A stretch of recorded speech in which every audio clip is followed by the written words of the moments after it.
Shalom, shalom. First and foremost, we'd like to give all honor, praise, and glory unto Yahweh, Ba'ashem Yahushai, Ba'ashem HaKadosh. the belongings to the elders and apostles of great Millstone who rule well. Peace and salutations to the elect. All right, this is the GMS Plaintables, Delaware camp. All right, here with another week to prophesy the downfall of this kingdom. All right, and the topic we're going to start off first is about the mark of the beast. All right, which everybody in the whole world is going to be tried with the mark of the beast, including the Lord's elect. All right, and Esau, of course, is going to push it, push you to take that mark. All right, so you want to start off with the precept? Yep, Khan. So it says Revelation chapter 13 and 15. It says, "And he had power to give life unto the image of the beast, that the image of the beast should both speak, and cause that as many as will not worship the image of the beast should be killed." Yeah. So if you don't take that, see him, all right, Esau, he's going to try to put you to death. All right. Now it's going to be certain brothers in the truth, all right, who are going to be martyrs, all right, who are going to put their lives on the line, all right, because they're not going to take that, see him, all right, and there's going to be others as well, that's going to be saved, before Esau puts them to death as well. All right, certain brothers going to get spiritual powers and such. All right, so read that again. God, it says, Revelation chapter 13 and 15, "And he had power to give life unto the image of the beast, that the image of the beast should both speak, and cause that as many as will not worship the image of the beast should be killed. And he caused all, both small and great, rich and poor, free and bond, to receive a mark in the right hand." Yeah, so it doesn't matter what type of social status you are. Don't matter if you're the richest guy. Don't matter if you're the poorest.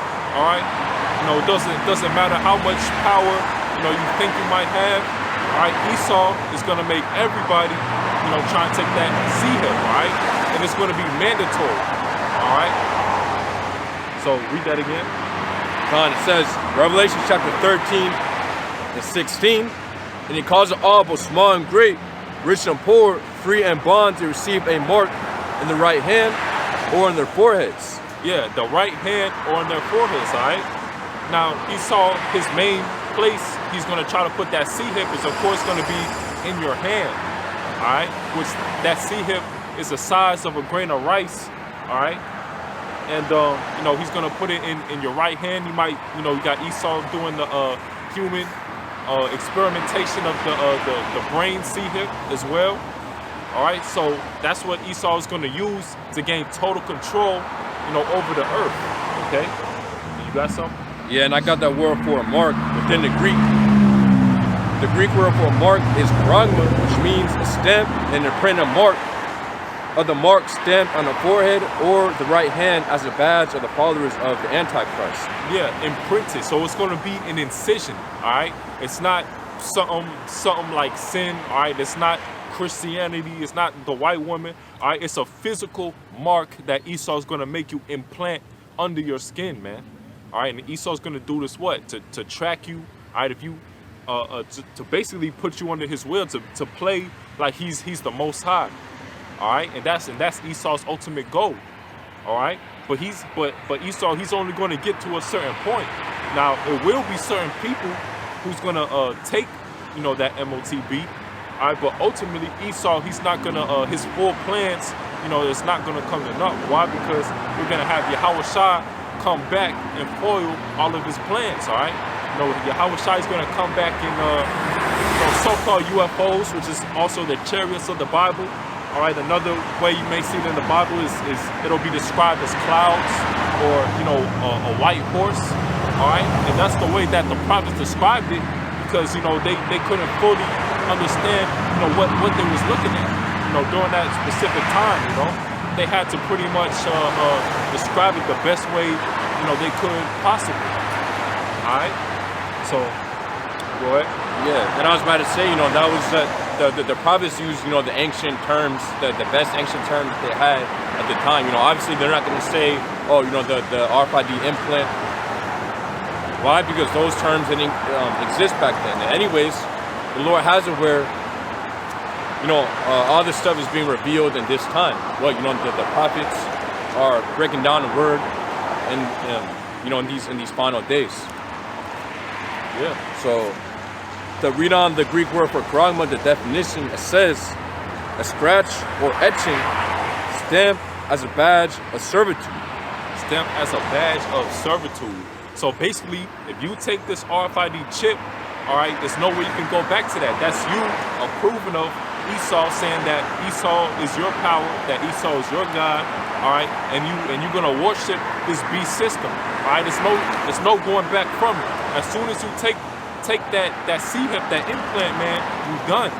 All right, it's no repentance after that, coming back and taking it out, and no. All right, as soon as you willingly take that mark, because you gotta understand, you willingly took it because you thought that you believed in Esau's society.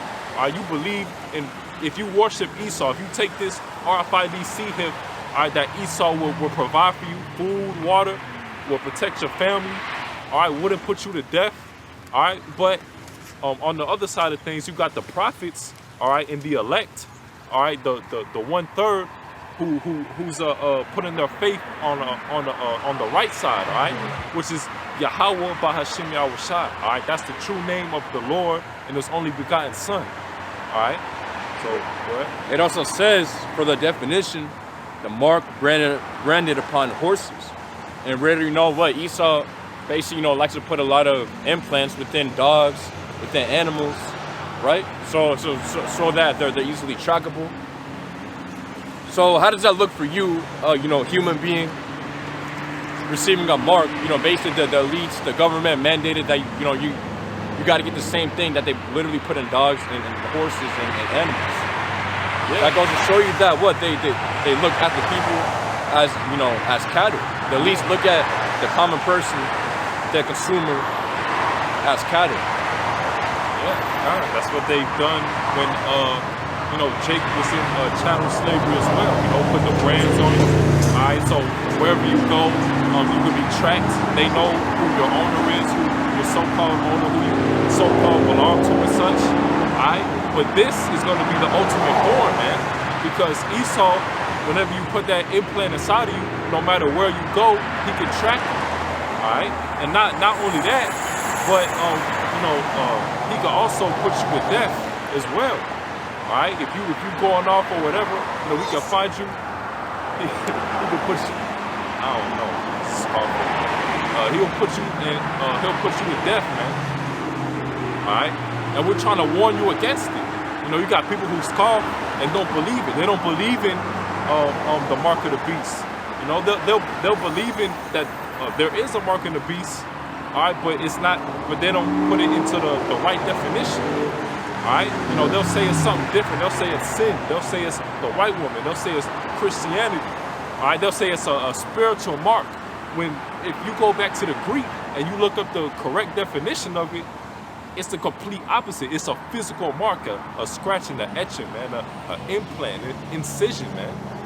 All right, it's easy to understand, but you gotta understand at the same time that the Lord has sealed this book from 2/3 of our people. All right, because really this word is for them. All right, so 2/3 are going to think it's something different. All right, 2/3 of our people are going to stay with Christianity, worship false idols. All right, believe in Esau's society. All right, and you're going to have a remnant. All right, the Lord is only dealing with a remnant meaning a small number, man. All right, he's not dealing with the whole nation of Israel. All right, it's prophesied that only a remnant is going to come back and be saved from the destruction of this place, man. All right, so you got more on that? Yep. Well, going back to Revelation chapter 13 and 16, and he calls it all, both small and great, rich and poor, free and bond, to receive a mark in their right hand or on their foreheads, and that no man might buy or sell, save he that had a mark, or the name of the beast, Yep. or the number of his name. Yeah, no man may buy or sell if he doesn't take that mark. So how could it be spiritual? So how could it be sin or any other philosophy that these people try to put out, man?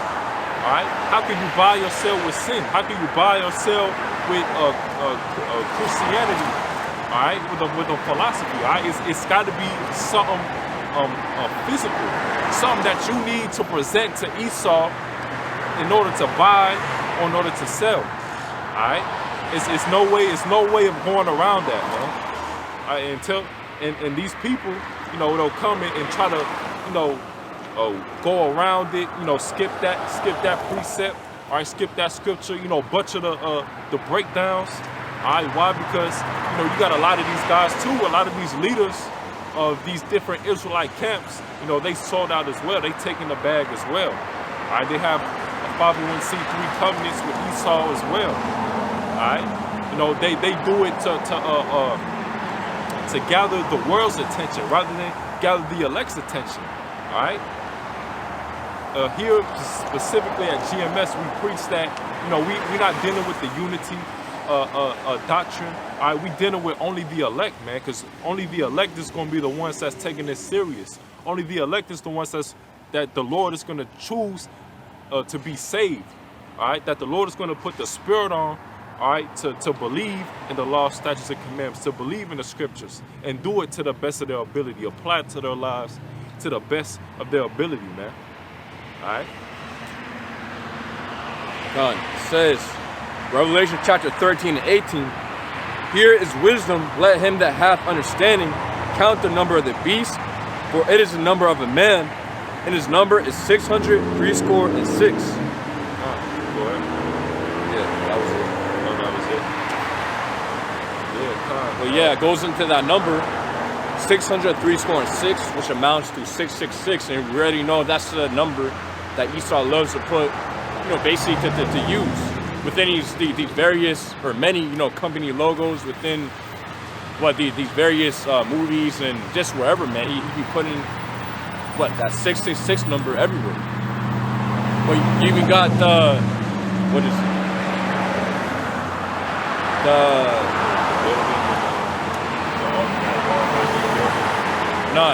Also you have the WEF, I believe.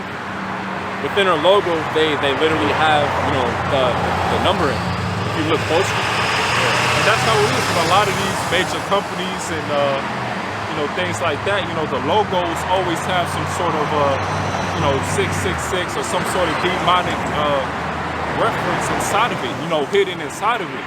All right, and only those in the know is going to be able to see that. All right, but that's the number that, you know, Esau's favorite number that he likes to use. All right, throughout anything, like the brother said, you know, movies, logos, all right, barcodes, all right, in regular chips, all right, phone chips, all right. That's the number that Esau prefers to use. All right. Get in real quick.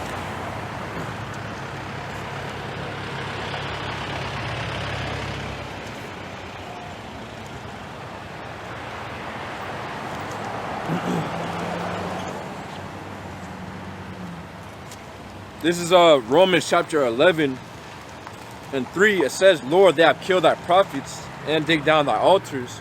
I am left alone, and they seek my life. But what saith the answer of the Most High unto him?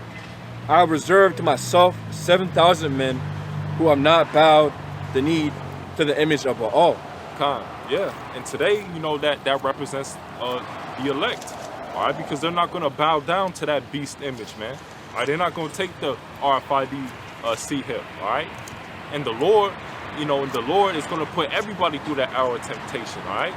You know, we're not saying it's going to be a walk in the park, it's going to be easy, but we're going to rely on our faith, all right? And our faith is what's going to get us through it. All right, read that again. It says, Romans 11 and 4, but what saith the answer of the Most High to him? I reserve to myself 7,000 men who have not bowed the knee to the image of Baal. Yeah, it says he reserved 7,000 men, so he's going to reserve his elect. He's going to preserve his elect, all right? You know, it's going to be a certain number of the Lord's prophets that Esau's not even going to be able to touch, man. He's not going to be able to put to death, man. All right? Yeah. And also it said 7,000 men, which 7 we already know is a number. It represents completion. You know, it symbolizes completion and basically like a perfect number. So 7,000 men isn't literally, you know, an exact concrete number, but that's symbolic onto a complete number, which, you know, represents the amount of souls that the Lord has reserved, not to bow down to the image of it all. I mean, proof of that is within Revelation chapter 7, Revelation chapter 7, it speaks about the 144,000. Obviously, that's more than 7,000 men, right? So that's how you know the 7,000 is a symbolic number. Yes, sir. Yeah, complete number, Right, complete. Any more on that? Yeah, it says, Romans 11:5, even so then at this present time, also there is a remnant according to the election of grace. Yeah, the election of grace, and that proves it, man. All right, the Lord, He preserved His elect, and the complete number is going to be that 144,000. All right, and also the 1/3 who's going to be saved out of America. All right, from the thermonuclear destruction of this place. All right, or yeah, the rest of the 1/3. The rest of the 1/3. Yep. Yeah, it also says, verse 6. I'm gonna read down to verse 7. Yeah, go ahead. It says, and if by grace, then it is no more of works. Otherwise, grace is no more grace. But if it be of works, then it is no more grace. Otherwise, work is no more work. What then? Israel hath not obtained that which he seeketh for, but the election hath obtained it, and the rest were blinded. Yeah. So the rest are blinded, man. All right. The Lord has sealed this wisdom, knowledge, and understanding from 2/3 of Israel, man. All right. You know, you got Jake believing in Christianity, believing in Allah, all right, and things of that nature. But then when we tell them about, you know, the true power, all right, how the Lord is going to come back in the so-called UFOs, all right, which are going to be the chariots of His coming, we tell them that the Lord, the only begotten Son, is actually a so-called black man of dark skin. You know, they'll look at us like we got 3 eyes or something, man. You know, they'll look at us like we're the crazy ones, man. Meanwhile, you got these people worshiping Cesare Borgia, man, and Allah, man. It's a false idols, man. We coming into the prophecy, man. You had brothers, you know, prophesying the downfall of this kingdom, all right, for years and years, for decades, man. And it's been happening, man, through the power of Yahweh Bashem Yahushua, man. And these people still don't believe it, you know. They'll look at us and be like, oh, you guys have, you know, manifested this and all this stuff to happen. But no, we just preaching of what's going to happen anyway, man. Because the Lord, he passes prophecies for a certain time frame, man. All right, and you got Jakes who's either gonna, you know, repent and come back to the Lord, or you're gonna have them Jakes who's gonna stay blinded, man. All right, and that's how the Lord that's how the Lord just made it, man. All right, but we understand that coming out in the highways and hedges, you're gonna have people who unbelieve, scoff, all right, you know, try to cause harm to us, all right. But meanwhile, you know, all they're doing is, you know, speeding up their own destruction, man. All right. Yeah, at the end of the day, all we are is just messengers. You know, we're not. Well, again, going into the brother's point, you know, it's not like we're saying this because we have the power to make it happen. No, Yahweh Bashem Yahushua is the one who wants this to happen. And all we're doing is simply just giving you the message according to the Bible, man. We're not speaking this, you know, out of our own mouth. Yeah, we're messengers. Like it's a term in the world, don't shoot the messenger, right? Yeah. So you know, we just prophesying. This is really a warning. All right, this ain't even just a message. This is a warning. All right, a warning is warning you for something that's about to happen, and if you don't take the necessary steps in order to prevent it, you're going to get caught up. All right, and we're just giving you the warning of what's to come, of what you have to do in order to prevent yourself from being destroyed. All right, but you got prideful jakes, prideful women. All right, we know the heathen nations. You know, this isn't even for them. All right, this is only for Israel. All right, so you're gonna have people who, you know, even though you got people who even know that this is the truth, but still isn't doing what they got to do, man. You know, they'll be like, oh, shalom, and, you know, do their own shit during the week in the world, man. All right? You got to take it serious as well. It's not just about knowing that you're an Israelite. You know, most people know that they're Israelites. All right? It's about what are you gonna do with that knowledge, man. All right? It's a job that you have to do. All right? And we currently doing it. We are in the highways and hedges preaching the word. All right? And we doing lessons week in and week out, man. All right? We rehearsing the righteous acts. All right? We doing the works. All right? You know, Jake said they got faith. All right? But have no works behind it, man. The scriptures say, what is faith without works, man? All right? So you gotta show your faith within the works you do. And that's currently what we're doing. Coming out here and preaching this warning, you know, blowing that trumpet, okay? Get him real quick. This is Ezekiel chapter 33 and 30. Also, thou son of man, the children of that people still are taking against thee by the walls and in the doors of the houses, and speak one to another, everyone to his brother, saying, come, I pray you, and hear what is the word that cometh forth from the Lord Yahweh. What? And they come unto thee as the people cometh, and they sit before thee as my people, and they hear thy words, but will not do them. For with their mouth they show much love, but their heart goeth after their covetousness. Yeah, their heart goeth after their covetousness. Like you just seen that Edomite, you just seen that young Edomite chick, you know, talk about some hallelujah, man.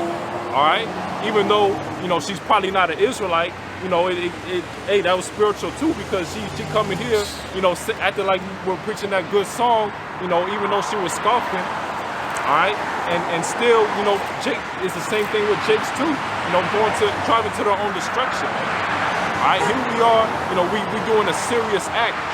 All right, this is serious. You know, you got people who take us for jokes. All right, in the highways. Yeah, it could be that too.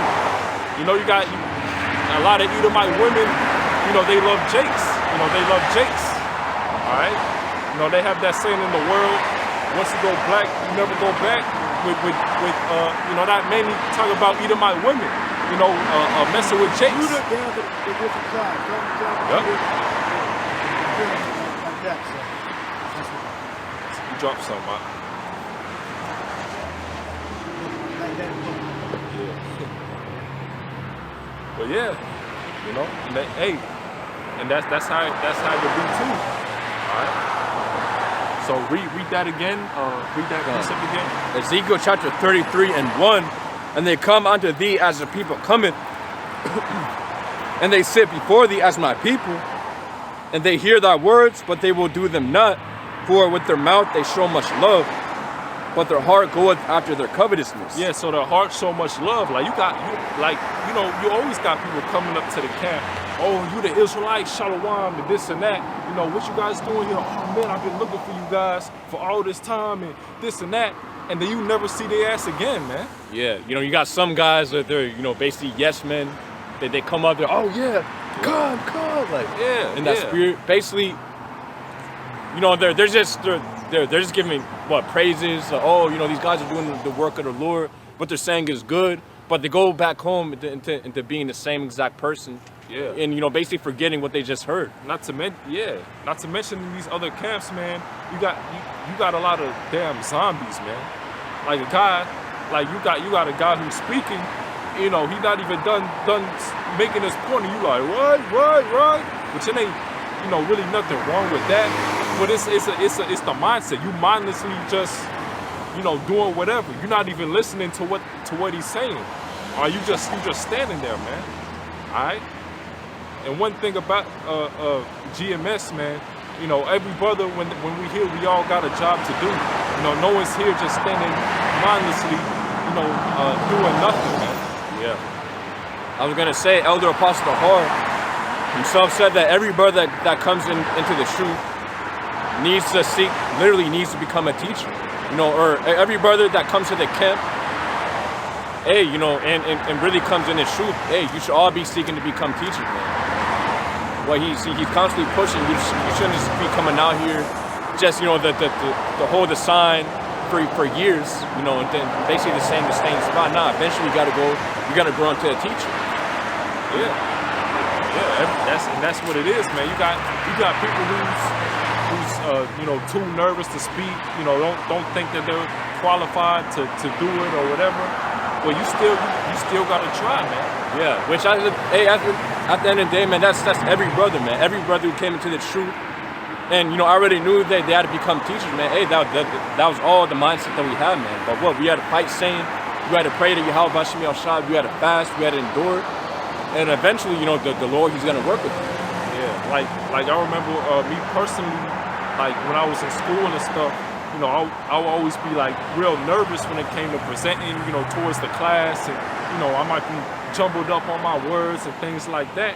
But you know, when I came into the truth and I got more, you know, adjusted to speaking to like an audience and things like that, you know, it gets easier. It starts to come natural, man. And really, that's the spirit of the Lord on you, man. All right, because it's gonna happen, man. When you first, you know, have your first lessons, you know, you may look at it and be like, like, you know. But then, you know, as the years go by, you know, you start getting better and better, all right? Then you're going to look back at them lessons like, dang, man. You know, I thought I was doing something. I was just, you know, just a newborn babe, man. You know, you're just a newborn babe. But once you get that experience, once you get, like seasoned, you know, you just get to that different level, man. Like, you may come into the truth for the first time. You may see a brother who's known as like just a great speaker, man. You'd be like, dang, man, like, you know, how can he teach like that? How does he know how to just preach? And it just seems like every lesson or every live stream he does, he's talking to you, man. All right, but that brother's been in the truth for years, man. All right, he's probably an elder brother. All right, and that's just how it goes, man. But you know, you got to keep on trying. You know, it takes repetition. All right. You know, anything you want to get good at, you know, what does it take? It takes, you know, repetition to keep on going, consistency. All right, and eventually you're going to get there, man. But it all starts with your mindset. So, go ahead. God, it says, verse 32, and thou art unto them as a very, or Ezekiel chapter 33 and 32, and lo, thou art unto them as a very lovely song, of one that hath a pleasant voice, and can play well on an instrument. Yeah, so we just like a lovely song, man. Like Jake will watch the lessons that'll be on when we curse out the so-called black women, or when we talk about Esau, or when we cursing out Jake. All right, but when it comes to the important breakdowns of the scriptures, all right, them be the videos with the least views, man. Yeah, man, you got literally the elder apostle Gabar, you know, he did a lesson on basically the sacrifice of Yahweh Shai, you know, and of its importance.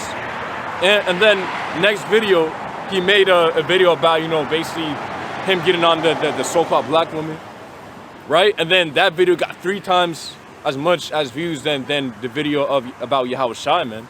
It goes to show you that a lot of the viewers, you know, a lot of Israelites, man, they're really just in this thing to be entertained. They're not really in this thing, you know, sincerely and in truth. Yeah, you know, they watch the brothers' videos like it's a Saturday night sitcom or some shit like that, man. All right, you know, Jake got the wrong mindset, man. You're supposed to watch the videos to get edified, man. All right, to learn, man. All right, it's not just, you know, you seeing some crazy viral video on Instagram or TikTok, and you want to click because you want to see how a brother reacts to it or what he's going to say about it, man. Nah, man. All right. If a brother has a breakdown on the book of Daniel, book of Revelation, all right, book of Isaiah, all right, and he's going into that breakdown, and you're not too familiar with that breakdown, you got to click on that video, man. You got to find time to look at that video, man. All right, not just all of the folly or all the crazy things that happen in the news, which those videos are edifying too. I'm not saying that those videos aren't, but it's the mindset when you click on it. All right, you got to click on the breakdowns too. All right, it should be at least a period of time where you're learning the truth where you just only watching breakdowns, man. Yeah, exactly. And you know, when you watch those breakdowns, you also got to take down notes. Make sure you have a notebook, or you use your phone to take down notes.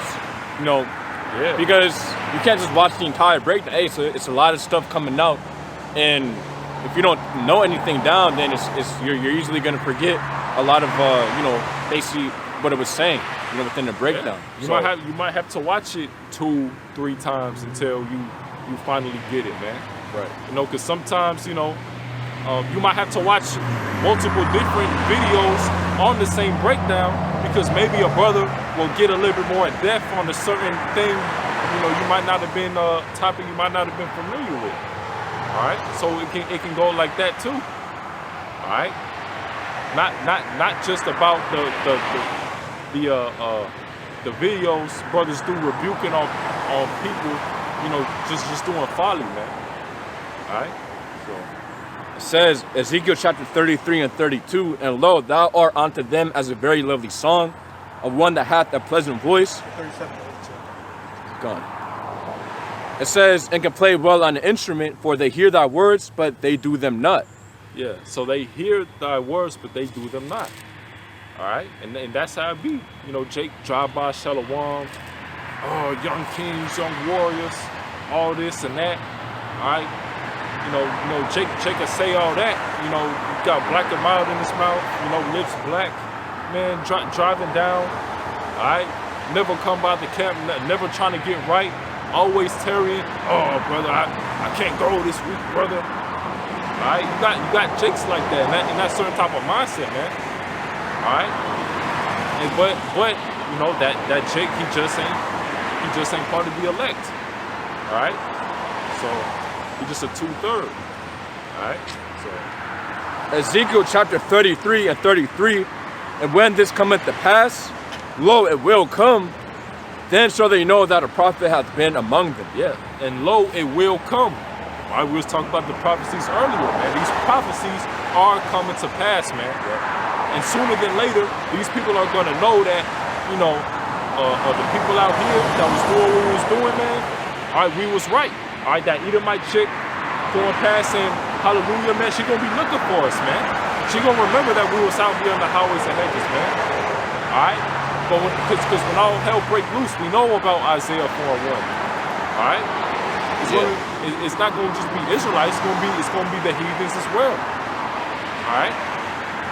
Yeah, also the scriptures say how, you know, basically when the famine of the word comes, what, you know, they're gonna be looking for the prophets. Yep. You know, once the Lord basically shuts the prophet's mouth and, you know, takes back the prophets from teaching his word, that very exact same time, you're gonna have a lot of people, you know, trying to come up to the street. Oh, you know, they were on blah blah blah street, trying to see, you know, where we are. You know, trying to go on YouTube, trying to see our channels, because around that time we already know Esau is gonna completely take down our videos. Yeah. And if you do happen to see us, man, we just gonna tell you to get the hell out of our face, man. Yeah. All right, because here we were, you know, doing what we were supposed to do, getting right, you know, laboring in this truth. All right, while you just want to do whatever the hell you want to do in the world, you have more important things to do, you know, during this grace period, right? All right, this is our important thing that we got to do, man. This is the most important thing that we have to do, man. This is our duty as an Israelite man. All right, this is number one. This is our number one priority, is this truth, man. And nothing comes over it. All right, not your job. All right, not your family, not your woman. All right, you got to keep this truth first. Okay. It says, Ezekiel chapter 33 or 37 and 8, and when I beheld, lo, this sinews and the flesh came up upon them, and the skin covered them, but there was no breath in them. Yeah, it's no breath in these people, man. All right, these people are dead. All right, these people are in the congregation of the dead, man. They don't have that life, man. That life being this wisdom, knowledge, and understanding, man. All right, the Lord, you know, when we first heard about this truth, man, He put that breath of life into us. Okay. Now, and eventually, when you go into the full breakdown, the whole house of Israel comes back into the faith, and that's going to be in the kingdom. As you read all the way down, it says the whole house of Israel. All right? But on the first go around, they go 2/3 of Israel and Babylon and America gonna be destroyed by fire. Now go to Stony Ground. Matthew 13:4, 13:5. Like brother was saying earlier, they hear it, but they don't have the strength to actually continue in the things that they learn. All right, well, we can read 13:4, 5, and we're gonna jump down to where it was fulfilled. So 13:4, and then 13:5, and we're gonna jump down to fulfillment 13:4, 13:5. Read it. Got it.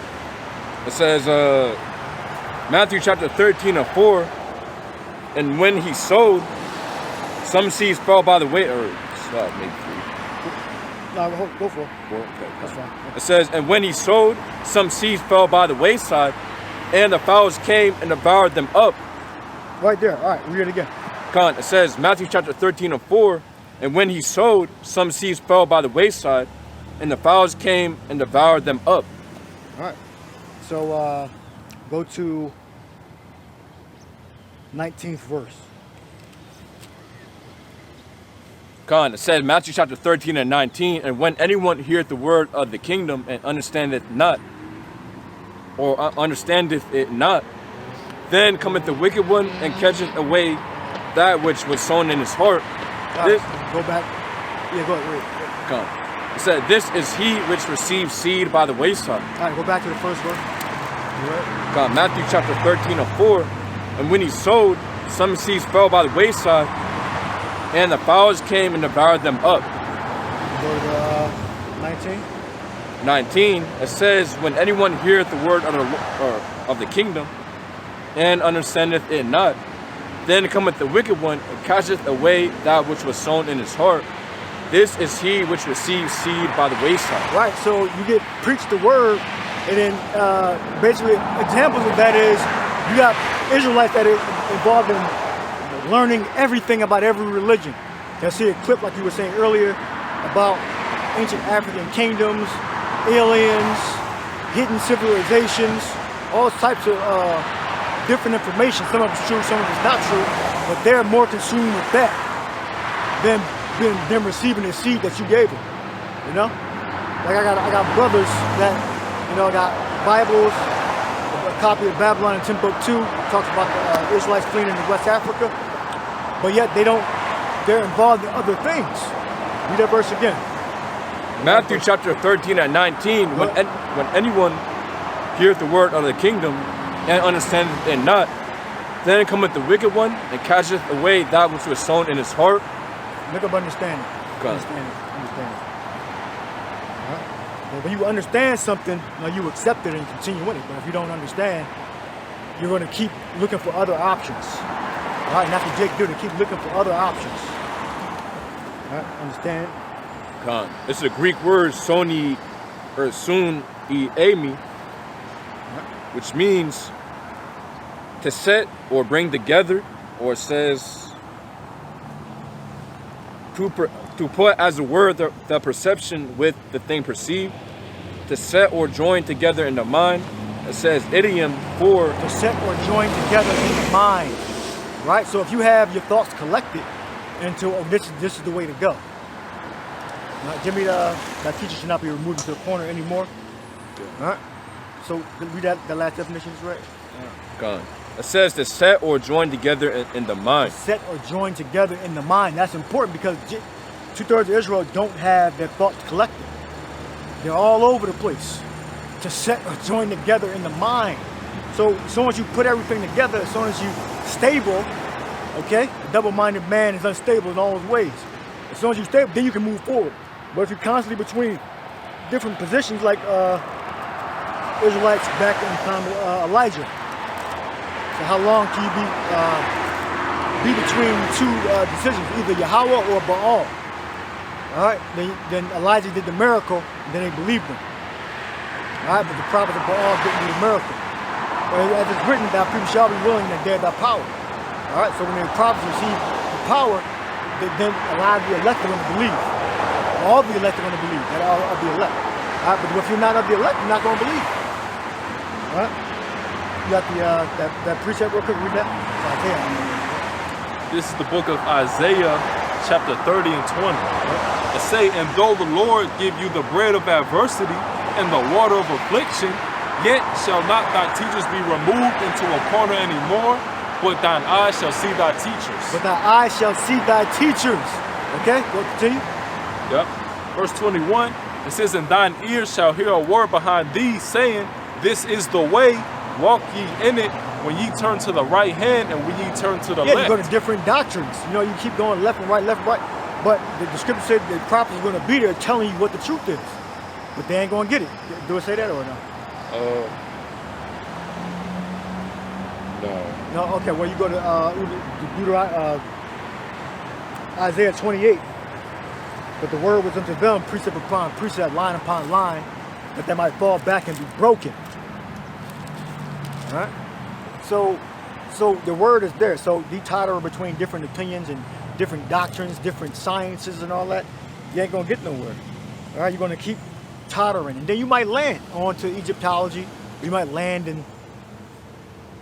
on a different doctrine. But if you are the elect, you're gonna take heed to the words of the prophets. You got that exact thing I asked for? I don't want you to read the whole thing, just the word was unto them. Oh, the precept upon precept, right? Yeah. Well, no, the word was unto them. Oh. Precept, so they might fall back and be broken, snared and taken. Just read the latter part. 'Cause we already read the first part. That the word was going to be okay, I got it. Telling them, this is the way, walk, okay? But for 2/3, and for the rest of Israel that's not going to get it, this is what the word is going to be to them. Read. This Isaiah 28 and 13. It say, but the word of the Lord was unto them precept upon precept, precept upon precept, line upon line, line upon line, here a little and there a little, and they might go and fall backward and be broken and snared and taken. Yeah, so they not, thoughts aren't, like the brother read the definition, their thoughts are not collected on a singular thing, okay? They're into multiple informations, okay? They're constantly trying to look this up, this Instagram clip, this YouTube, this Facebook clip. You got niggas with dreads telling you about what's in the Bible. It's like crazy shit, right? Saying who you are and how they don't have the truth, all right? What they're doing is trying to be big on social media and get views. All right? They're not out in the streets confessing the name of Yahweh Shai, confessing the name of the Son and the Father. All right, Yahweh Shai and Yahweh. All right, you got something you want to add? No. All right, you got something you want to add? Yeah, also it's one more definition for the Greek word for understanding, which means, it says idiom for a good, it says a good and upright man, having the knowledge of those things which pertain to salvation. You got it again? It says, idiom for a good and upright man, having the knowledge of those things which pertain to salvation. All right, understanding, okay? Which pertain to salvation, having your thoughts collected. We'll read the verse again. We'll read the 4th verse. It says, Matthew chapter 13 and 4, and when he sowed, some seeds fell by the wayside, and the fowls came and devoured them up. What? 19. Verse 19, when anyone heareth the word of the kingdom and understandeth it not, then cometh the wicked one and catcheth away that which was sown in his heart. This is he which received seed by the wayside. All right, get the verse scripture where it says, none shall want her mate. None shall want her mate. So you can't be involved in these multiple doctrines. You got guys, how do I know y'all got the truth? How do you know we got the truth? You have to receive the Holy Spirit. Okay? That's how you know we got the truth. So if you're asking that question, you haven't received the Holy Spirit of understanding. All right? Yeah. And the scriptures speak about the dispensation of the Spirit also. You have something like that? Yeah, I was about to say, within, I believe, the precept that our brothers read, it also says, once you see the eyes, or once you see thy teachers, basically on the streets, there's going to be an angel literally telling you this is the way to go. Yeah. So, that's proof that the Lord actually has to be dealing with you. He has to send the Holy Spirit upon you to actually, hearken onto the truth. Right. Yeah, we can't teach you. We're only conduits. All right. The Lord has to open your mind up so you can understand the knowledge of the truth. All right. that it? Yeah, that's So it. go 5th verse and then the 20th verse. It says Matthew chapter 13 and 5. Some fell upon stony places where they had not much earth, and forthwith they sprung up, because they had no deepness of earth. Verse 20. But he that received the seed into stony places, the same as he that heareth the word, and anon with joy receiveth it. Break it down. Come. It says, verse 21. So yeah, it says, but he that received the seed into stony places, the same as he that heareth the word, and anon with joy receiveth it. Yeah, so you got a lot of guys that they come in, they're basically have that zealous spirit, they're on fire. They pull up to the camp, they're excited. Hey, Shalom, brother. Hey, I've been watching for a long, I've been watching for a while, and hey, I want to come out here. And then next thing you know, the Lord puts Satan upon you. The Lord puts Satan, demons in your way. Now you're catching hell. Because hey, once you come into the truth, that's hey, it's a fact. That you catch a lot of hell. The Lord puts you through things so that you're tried and tested like gold in the fire. So you have a lot of individuals, man. They can't take it. It's not like you come into the truth, everything's gonna be okay, all right. Now, once you start coming out here in the highways and byways, you really tell the Lord that you want to serve Him. Hey, that's when the Lord puts upon you the things that He puts upon all of His servants. Which basically to be tried as gold in the fire. So to read it again, it says Matthew chapter 13 and 20. But he that received the seed into stony places, the same as he that heareth the word, and anon with joy receiveth it. Verse 21. Yet hath he not root in himself, but dureth for a while. For when tribulation or persecution ariseth because of the word, by and by he's offended. Yeah, and these times that were coming up in, we already know Esau's going to come down. But basically with the persecution, demonizing the prophets, basically demonizing the ministry, and you're going to have certain Israelites within the truth. They're not going to be able to handle it. They're not, they're going to become offended, and they won't, during that time, they're not going to be able to endure.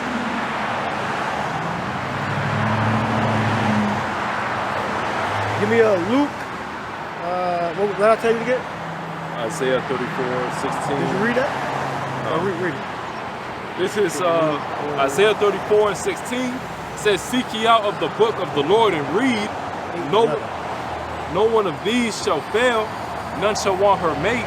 For my mouth it hath commanded, and His spirit it hath gathered them." Yeah, her mate is in other doctrines, okay, that you try to mate with the scriptures. None shall want her mate. Okay? So that's all these other doctrines, right? Whether you think there's a secret history that was hidden and you try to worship that and so all this matters. Everything can't exist together. Something has to be right, something has to be wrong. And a lot of these men are cowards. They don't want to admit that everything they read can't coexist with each other. All right? Your doctrine and other doctrines, they're diametrically opposed. All right?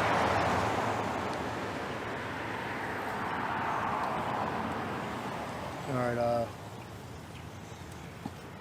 get this precept of this. Read it. God, Luke 8 and 11. Now the parable is this: the seed is the word of the Most High. All right, that's what the seed is. They receive the seed by the whatever side. All right, seed is the word of God. All right, parable is this: seed is the word of God, the word of Yahweh by Hashem Yahweh Shai. All right. Now read 21. Matthew chapter 8 and 21. No, 13. Oh, slow. It's Matthew chapter 13 and 21. It says, "Yet hath he root not." It says, "Yet hath he not root in himself, but dureth for a while. For when tribulation or persecution ariseth because of the word, by and by he's offended." Right, you got a lot of people that see, like, well, it used to happen a lot, like channels used to get taken down. This even before Esau started running himself. They started persecuting us online, taking videos down, taking whole pages down, make a comment, your whole page is gone. They actually used to do that. If our brothers had pages with their names, 2, 3, 4, 5, 16, 2.0, 3.0, 5.0, 16, 17, because they used to just take channels down the whole without any no appeal. Now that they're a lot more liberal about it, they'll give you strikes and all that. But back then they didn't used to do that. They used to take the fucking channel down. Like, damn, devils used to make a comment against the Edomite. The Edomite reports you and then your fucking channel gone. All right, but they don't do that no more. It's like a process now that they actually they give you strikes and like hate speech or copyright and all that stuff and violate community guidelines. Back then, when we first started, they had all that shit. Right? Yeah, you know, taking down videos from 3 years ago. Yeah, they do that now, but back then it was more draconian. Oh, yeah. It's more. It's all that. That's. We wish they had done that back then. They take a video down. They took the whole channel. You do take the whole channel. All right. All right. Okay. So, is there anything else you want to add? No. Did you have something else? No. All right. Read. Get the back to the chip implant.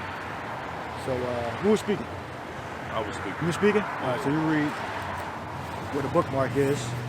So read Revelation 13, 16.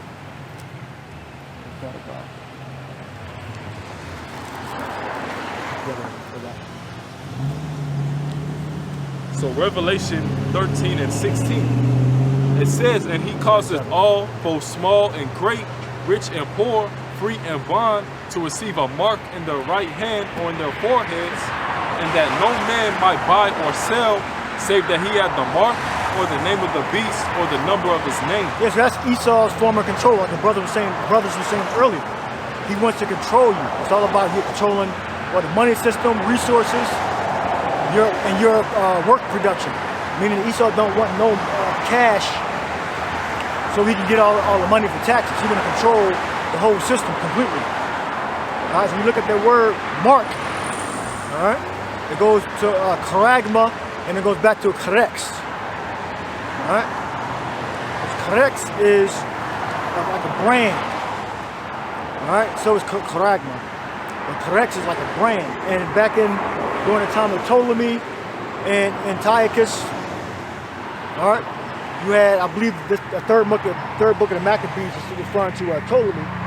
All right, so when you read the first verse, the first chapter of the third book. Should be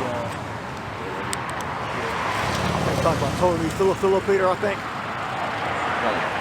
Yeah, look up Philopator. I think that's Ptolemy. I'm not mistaken. All right. It's either Ptolemy or Seleucus. All right, they've had control over each other's territories every once in a while. I believe the Seleucids eventually, I think, took over Ptolemy's land, which I believe at one time they had control over the land of Israel. Philopator. Which was he Seleucus or was he Ptolemy? It says King Ptolemy IV. Philopator? Yeah, Philopator. Okay, so I was right, Philopator. Okay. All right, yeah. So I believe, if I'm not mistaken, third book of the Maccabees, I believe the high priest is praying to Yahweh about the evil that the Edomites were doing. Okay, Ptolemy, Seleucus, okay? And that was a prayer, and then he was recalling events that happened. All right, so the brother was going into what the evil that he was inflicting on Judah back then. So read 27th verse. I'll be the third book, 5th chapter, 27th verse. This is how this book breaks it down. All right, here's third book of Maccabees, 5th chapter, 27th verse.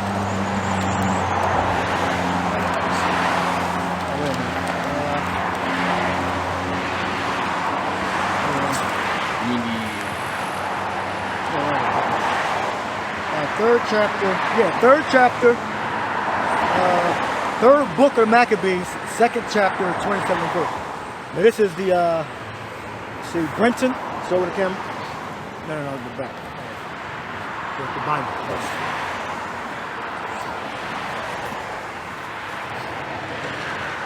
If you ever look at different third book of Maccabees, it might be, chapters might be different, but the third book of the Maccabees, second chapter, 27th verse where it starts. All right. So this is an example of a mark during the time of the Maccabees. All right. So today the mark is a microchip. Esau's going to try to brand the whole world with that mark. All right. So go into it. So I believe this is a prayer to the Father about the evil that Esau was doing to us under the Ptolemies. Right? The Edomites. Gone. It says, 3rd Maccabees chapter 2, verse 27, his purpose was to inflict a public stigma upon our race. Now that stigma there, I believe, is figurative. All right? So that's not the point, the stigma. All right, go ahead. Wherefore he erected a pillar at the tower porch and caused the following inscription to be engraven upon it. That entrance to their own temple was to be refused to all those who would not sacrifice. That all Jews were to be registered among the common people. That those who resisted were to be forcibly seized and put to death. Right, so that's the death penalty. So go back to 13. Give me the penalty of not taking the mark. It should be there in the 13th chapter.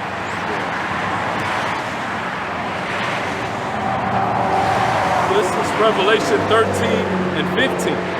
It says, and he had no power to give life unto the image of the beast, that the image of the beast should both speak, and cause that as many as would not worship the image of the beast should be killed. All right. That's the penalty today, the same penalty. All right, if you don't take the mark, you're going to be put to death. All right, so the RFID microchip is the mark of the beast. That's what the modern day mark is, what Esau's going to try to impose on the whole world through their governments, because Esau controls the governments through the financial system. So all the governments are going to agree that the RFID microchip implant is the way that they're going to issue their money, or you get access to your money, access to your currency. And the chip is going to connect to a database. It's going to have your records, your financial records, and probably your identity. But the scriptures say specifically about the financial system. All right? But the technology it has multiple applications, not just financial. It's also authentication technology also. All right. So continue there. Gone. It says, 3rd Maccabees chapter 2 and 29, that those who were thus registered were to be marked on their person by the ivy leaf symbol of Dionysus, and to be set apart with these limited rights. Right. So be marked. So read that again. Gone. It says, 3rd Maccabees chapter 2 and 29. Charagma. That those who were thus registered were to be marked on their persons by the ivy leaf symbol of Dionysus. Marked. Go ahead. And to be set apart with these limited rights. Right, marked. All right, so that's where the word, let's see, marked. So it might be kind of hard to show you on the camera, but so we'll just recite it to you. Keresestai. All right, keres. Keres. All right, keres. All right, that's the word for mark. When you go into it, you'll actually see that in the notes as you go down. You can look it up too. All right, so read charagma. Yep. And you'll see, like in the notes, you'll see keres, keraso. All right, so read what you see. This is the word for mark in the Greek, charagma. All right, it says a stamp, an imprinted mark of the mark stamped on the forehead or the right hand as the badge of the followers of the Antichrist. The mark branded upon horses, thing carved, sculpture, graven work of idolatrous images. Right, so in order to understand this, you gotta know Hebrew, Greek, and Latin. And then you'll see the similarities of what the plan is. Okay? Let's see the similarities of what the plan. The plan is to have everybody chipped, to have everybody marked with the device. All right? So if you consented back then, okay, you was initiated. That what they proposed. All right? So you were initiated into making the Ptolemies, making the Edomites your God. So if today, if you take that chip in your arm, you're going to, you're pledging allegiance as a badge of servitude. Did you read that? As a badge of servitude. All right, you got to read a little down. All right? Then it starts going into the Greek. You'll start seeing karex, karasso. All right, when you start looking up the meanings of those words. All right? That means a mark. All right? I've done videos on it, or at least I did 1 or 2 videos on it. All right? So you have to make sure that you understand the different languages so you get the proper understanding. But you got scoffers saying, oh, I don't need to know Hebrew, Greek, and Latin. You'll probably call me an idiot. Yeah, I'm calling you an idiot. Okay? You lack of knowledge. All right? A private person that doesn't want to study. All right? You got information? You want to share? Yeah, so you had to, like when the Lord was crucified, you had the inscription that read in Hebrew, Greek, and Latin. But those were the 3 important languages back then in that region. So to get the understanding, you got to know those languages. Or you can be ignorant and miss out on certain understandings. All right? You got to evolve. You can't stay static. All right? So I'll help out a little bit. Got any more information you want to bring out? Yeah, I'll get the Strong's definitions. It says a scratch or etching stamped as a badge of servitude or sculpture figure, graven mark. Yeah. All right, so the Hebrew word there is karesestai. All right, the root word would be kares, kareso. Probably seeing that. Found it, it's mentioned right here. Yeah, the word mark.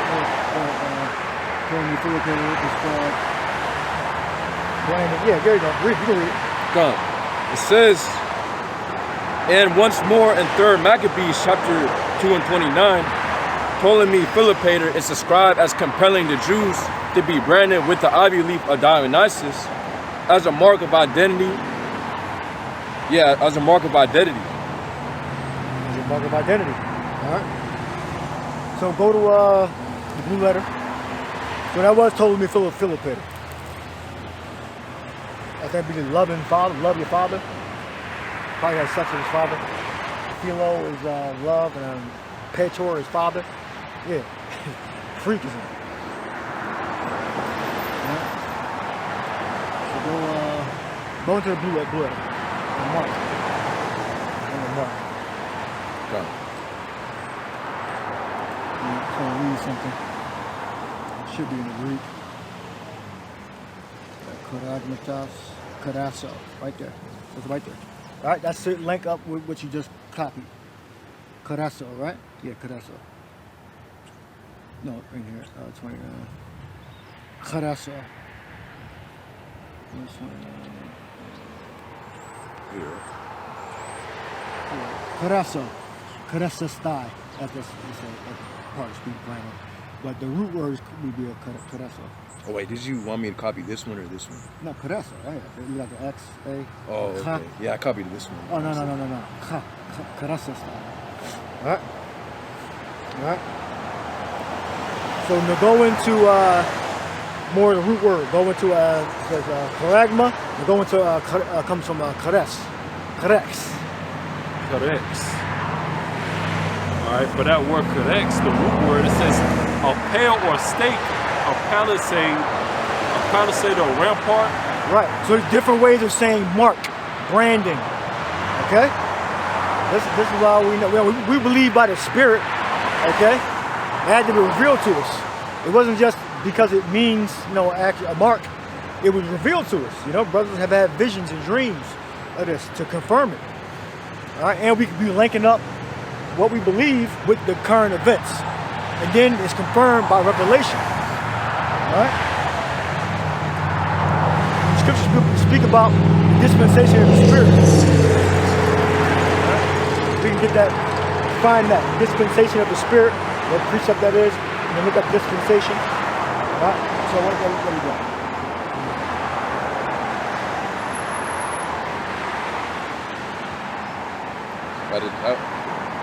Let's check it out, like ChatGPT, see what it's saying. Well, I know we know what the root means. Kurasa. Kurash.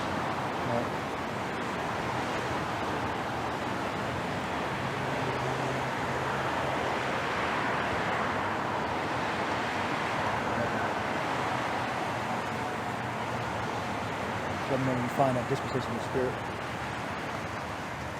Yeah, because you can't have like I spoke about this before. You can't have a person is following you as a zombie and never grows, never comes to understanding. You know, dispensation of the gospel. The gospel. Yeah, that sounds like yeah. Read that one. You read dispensation. Look up dispensation. Go ahead, read it. God. This is 1 Corinthians 9-17. It says, "For if I do this thing willingly, I have a reward.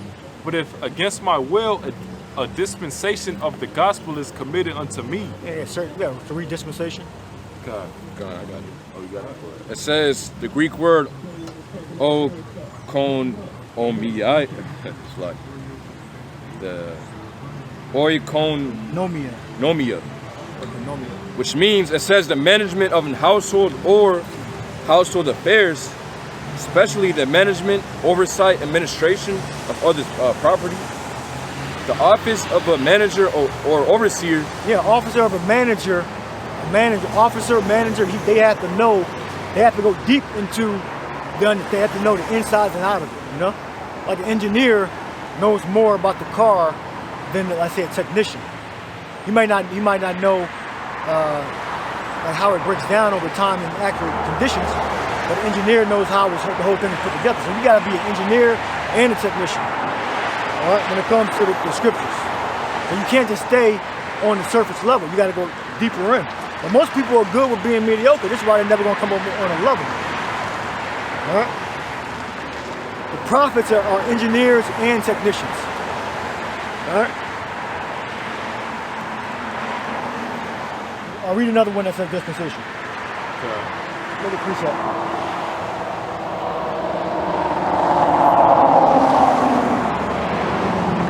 It says, Ephesians 1:10, that in the dispensation of the fullness of times, he might gather together in one all things in Hamashiach, both which are in heaven and which are on earth, even in him. And look up that dispensation, see if that's a different word.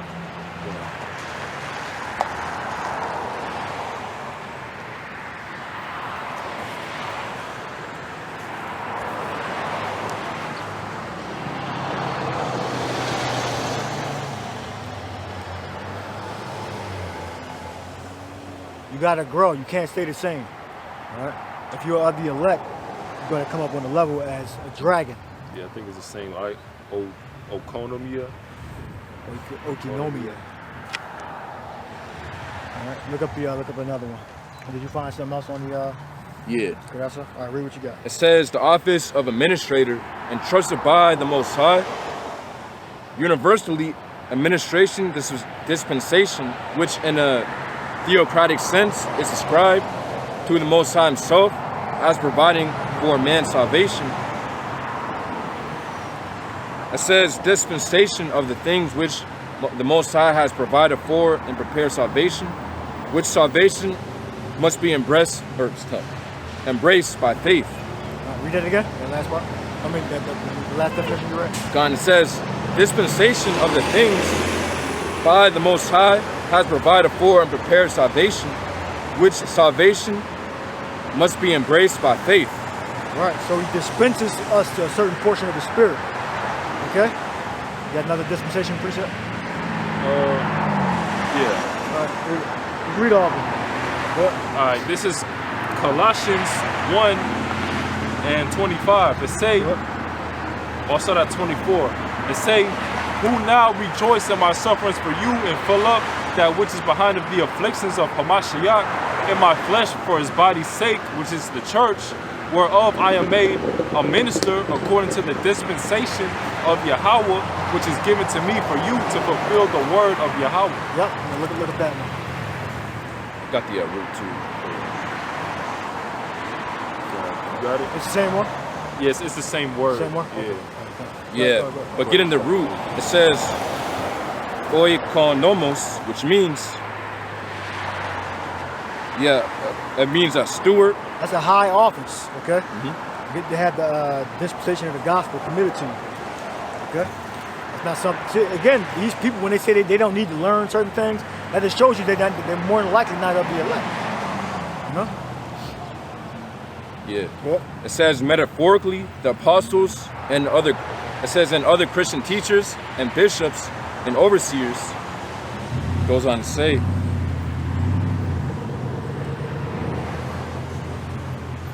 a bishop or overseer is called the Most High, or of the Most High, as the slug. It says a bishop or overseer is called, which is the Greek word, of the Most High as the head and master of the Christian theocracy, and any and every Christian who rightly uses the gifts entrusted to him by the Most High for the good of his brethren. What's the last precept you read? Colossians 1:25. Can you read that? Go right to the point, dispensation. This is Colossians 1 and Look it up in a different translation. 25. It says, whereof I am made a minister according to the dispensation of Yahweh, which is given to me for you to fulfill the word of Yahweh. All right. So read that in another translation. Like if you got it, you read. It's I don't. NLT, New Living Translation. I think that's a good one. See how it's written. So we're made keepers of the Lord's house. So if we're keepers of the Lord's house, we can't be ignorant. Okay? We got to know what the mark of the beast is. That's a significant prophecy. All right? Got it?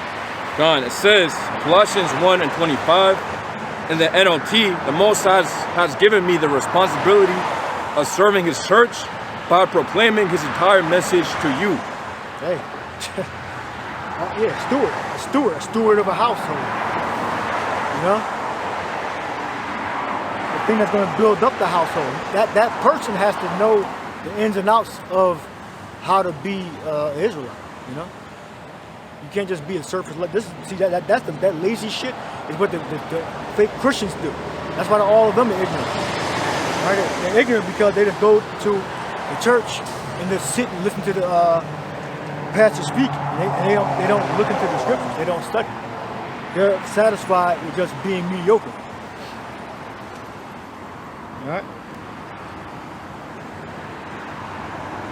The Lord said, be therefore wise as a serpent, okay, and harmless as a dove.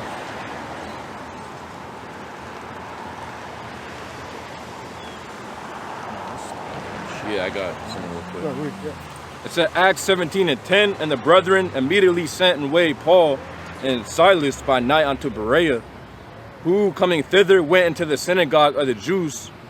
These were more noble than those in Thessalonica, in that they received the word with all readiness of mind. And noble. Already receive the word with all readiness of mind. By saying you don't have to look up words and go into the Greek and the Hebrew, you're basically rejecting the word. Yeah, so noble is eugenis within the Greek, which means well-born, noble-minded. Noble-minded, well-born, or high-born. Okay? So if you don't have see, a lot of people are poor right now because they lack the mindset, they lack the skills. All right?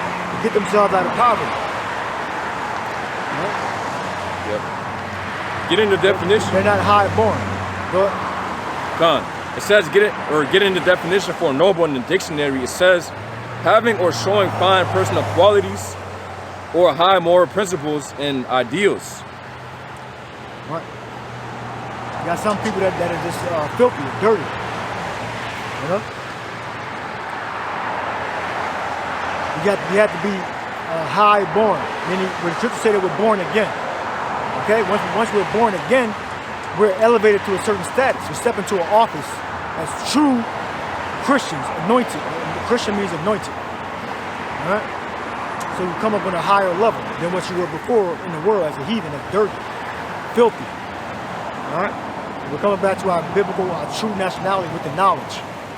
All right? Read that precept again. It says Acts 17 and 11, these were more noble than those in Thessalonica, in that they received the word with all readiness of mind and searched the scriptures daily, whether those things were so. Yeah, so in Thessalonians, the church in Thessalonica, they were born again, but they didn't have everything. They didn't have all the tools. They probably only got it like 80%. They didn't receive everything. Spider web. Right. Have understanding means to stand under the web. I believe the elder apostles went under that years ago. Stand under the web. So when we go over the web, we're not stuck. All right. When the spider crawls on a web, there's certain spots that are sticky, certain spots that aren't sticky, and the spider can navigate through and not get caught in his own web. All right. So these people that don't want to learn, they're constantly getting stuck. They can't grow because they're constantly getting stuck. And we're serpents. All right. We're like the kin of spiders.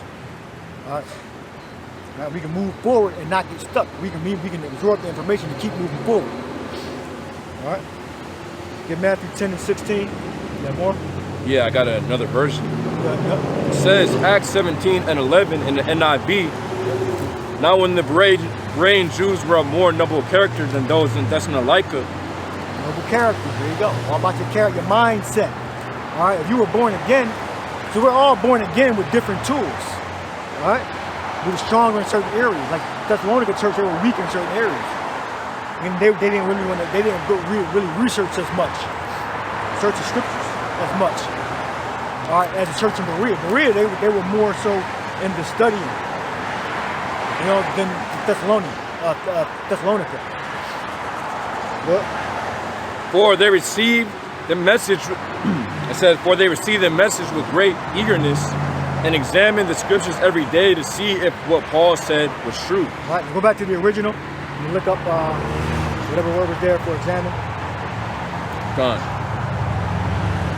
Read again, just get the word. Yeah, read again. Gone. It said Acts 17 and 11 in the King James.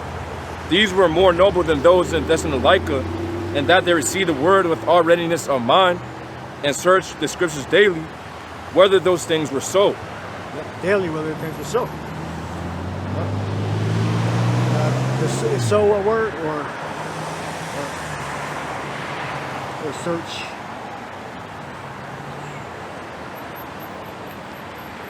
Yeah. So a Greek word for search, to get the definition, it says examine or judge, to investigate, examine, inquire into, scrutinize, sift, question. Scrutinize, sift, question.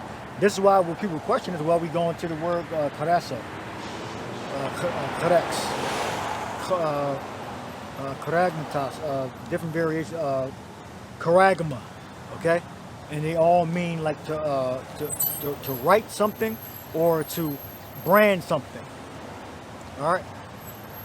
And then the application, the body, into the body. So we link that up with the current events, the strategies of the financial system that they're rolling out, and it's electronic. They don't want you getting away with stealing money from taxes.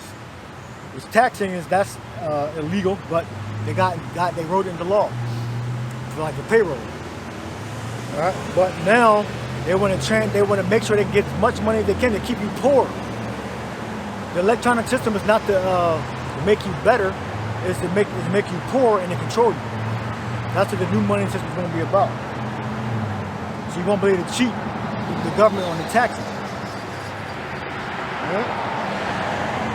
So you're going to have some type of system, a portable system that has access to the internet that you can scan people's chips in or cards. They want to get rid of the cash. It's only going to take an event, some type of event, catastrophe, could be a terrorist attack. It could be a cyber attack. It could be a bunch of counterfeit money. And the government going to want to reduce the amount of actual greenbacks, cash, and make it more electronic. It may start off with requiring everybody to have a debit card. And then eventually it's going to go to your tag, implant inside your hand. All right? And then the elect are not going to take that tip. It says about the hour of temptation in Revelation 3 or 2, hour of temptation, that the elect are going to be saved from it. Like that. What did I tell you to get? Matthew 10 and 16. 10 16. And then get a serpent definition. Okay. This is the book of Matthew 10 and 16. It says, "Behold, I send you forth as sheep in the midst of wolves. Be ye therefore wise as serpents and harmless as doves." Serpent.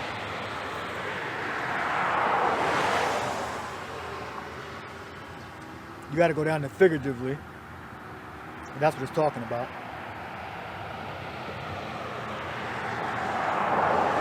Artful. All right, because it can have a good or bad connotation. It can mean good, it can mean bad. Sharpness of vision. Okay, sharpness of vision. You see that? Sharpness of vision, being able to see. See, but some of you can only see just the surface. All right? I see it. Yeah. The elect can see beneath the surface. So they go down to Strong's definition. Yeah, Strong's definitions for that word, serpent, ophis. And it says in the Strong's definition, through the idea of sharpness of vision, a snake figuratively as a type of sly cunning. Cunning, all right, that's the context. Sly cunning. All right, it speaks about intelligence. All right, sharpness of vision. So if you can't see, all right, you get Matthew 7, judge not that you be not judged. For what judgment you judge, you shall be judged. And what measure you meet, it shall be measured to you again. The point is, then thou shalt see clearly. All right, that's the point I want to make. So read that.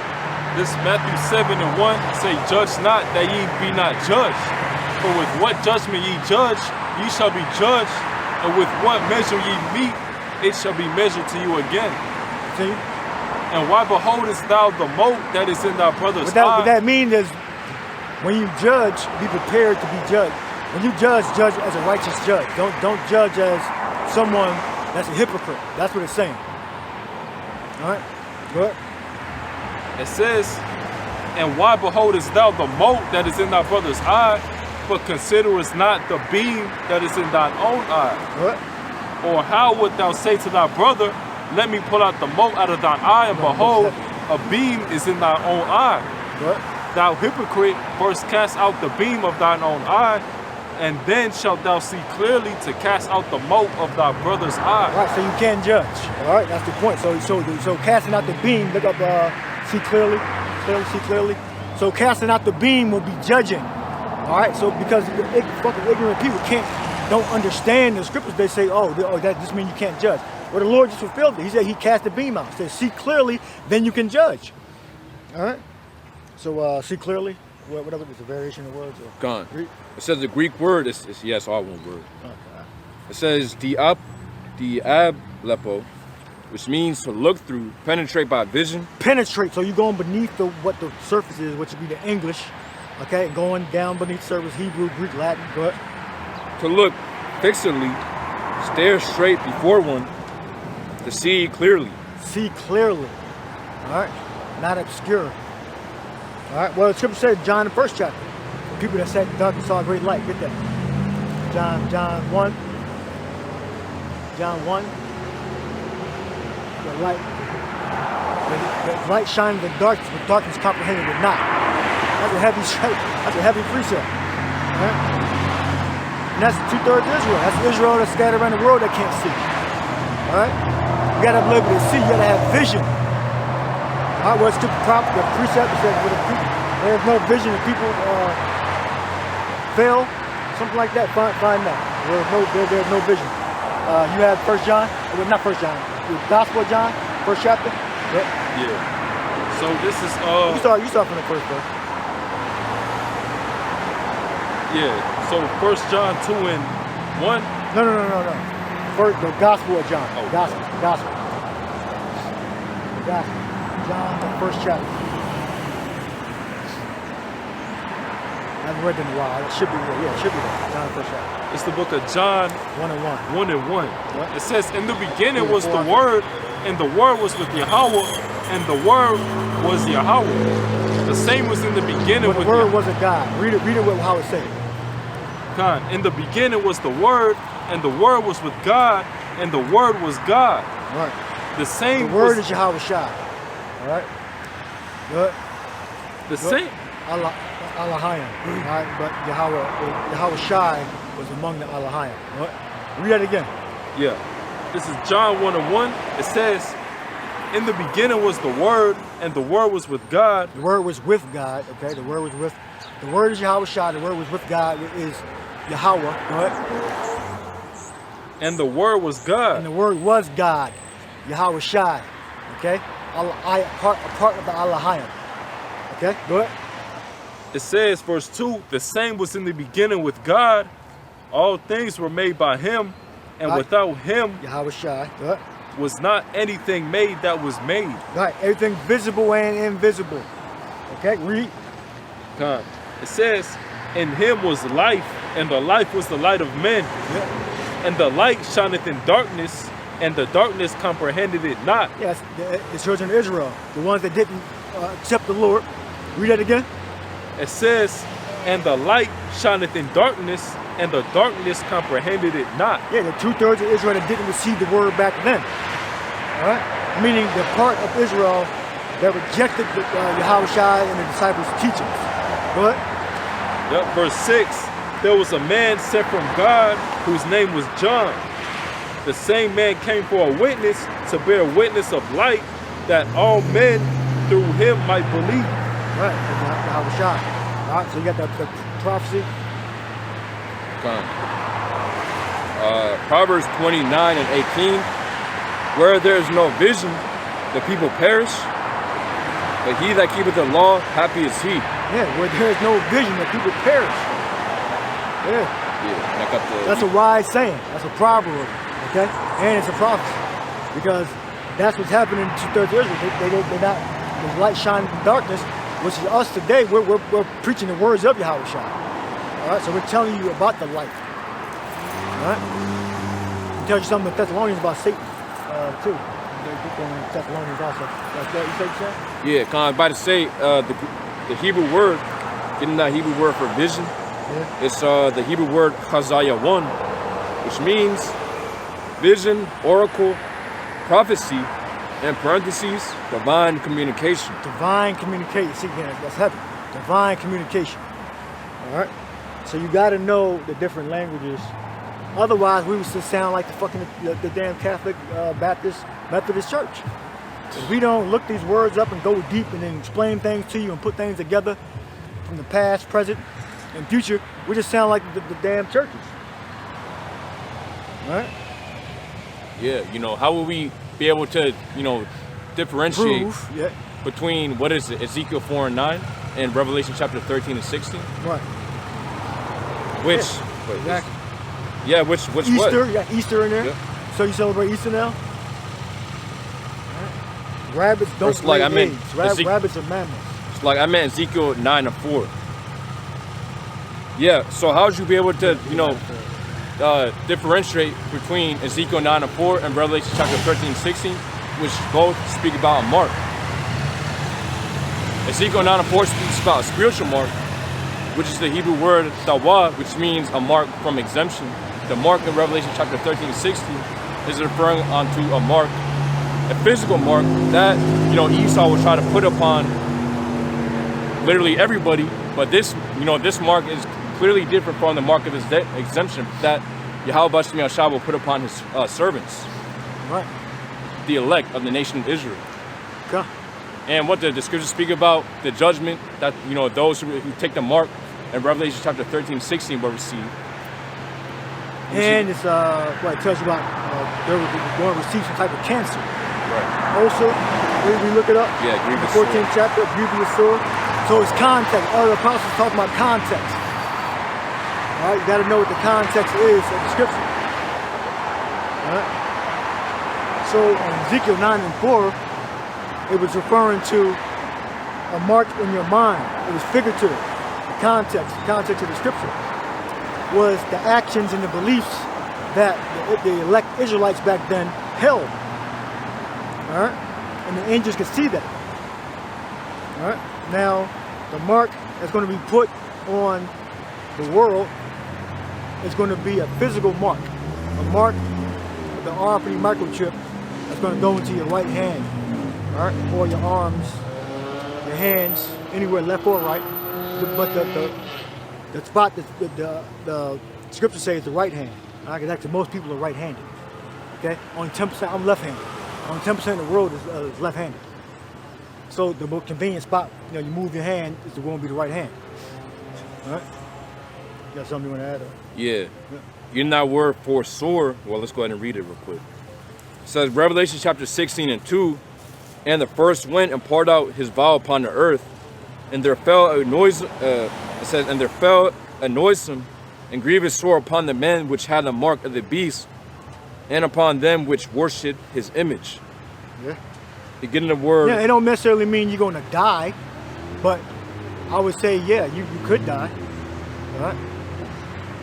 But because remember, they're going to get destroyed by thermonuclear destruction. All right. Not necessarily by getting the mark. So yeah, you could die. All right, but you're still going to be preserved for the nuclear fire. But that's the judgment. All right, and getting sick, getting diseases too. That's part of the judgment also.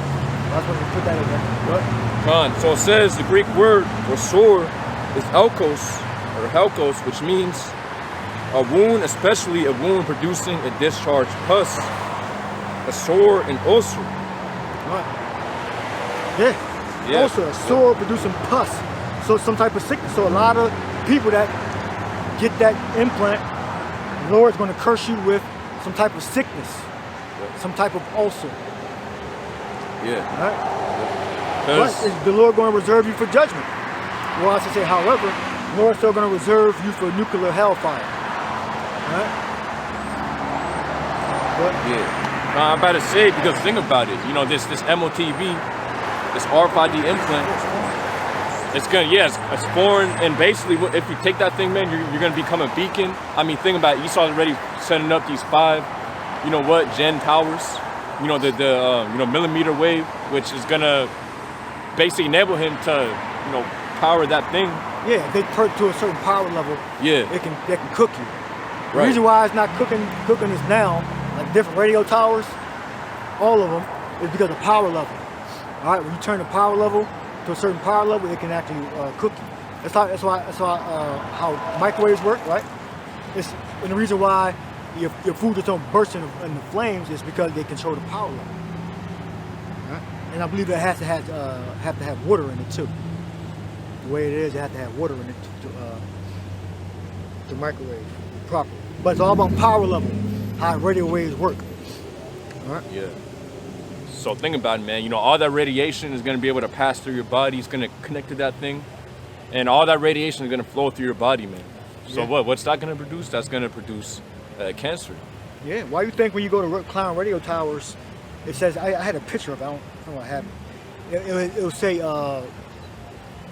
that warning, severe burns, something along them lines. But it's a warning because you can be burned by the radio tower. Because of different power levels. You have to have personal protective equipment on when you climb those towers. This is all radio technology, okay? We'll talk about the possibility that you can be severely burned by radiation. All right, this is why you can't, there's got to be a certain area around radio towers, all right? You only put them in certain places. They got to be really high. It's because you can get burned by them because of the power level. All right, and the closer they get to us, they have to limit the power level because you're close to near people. That's why they teach electricity at a certain height. Because of laws, it's illegal. You can't have power lines on the damn ground. They're either above us or they're far beneath us, covered up. All right. Esau can fluctuate with the frequencies, fluctuate with the power levels, and fuck you up. All right? I mean, Esau's Satan. He's a devil. Yeah. All right? And remember, the scriptures say how Satan is basically has the power over the air. Yeah. Oh, yeah. Radio waves go through the air. Right. Prince of the power of the air. Yeah. Yeah, it's invisible frequencies flowing through the air all around us right now. I got 5G on my phone. This is us being recorded. Yeah, and when I go in certain places, the 5G goes away. I go into a hospital and I get to a certain spot, then the 5G disappears. Now it's just LTE. And if I go even farther, then I don't even got LTE. I've got the regular 3G shit. All right. So the closer you get to the towers, more open air, okay, the more higher the signal strength is. Okay.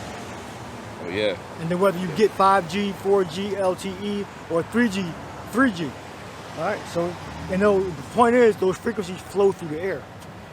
All right. And yeah, we know that the chips are passive. Okay, they're passive, meaning it's only one-way communication, I believe, and not two-way. They don't transmit. That's not the point. When you pass through an area like a toll, you transmit your location. All right. It's red. I should say it's red. So now the government knows where you're at, so you can be tracked. So when you use, even with a debit card, credit card, you're still tracked. That's why if you're trying to beat a court case, and you say I wasn't in that spot, I was here. I used my debit card. All right, same thing. You used it in a certain location, so you gave away your location. All right, so the New World Order is about control. All right, it's about control. It's about money and control. Slavery. Yeah.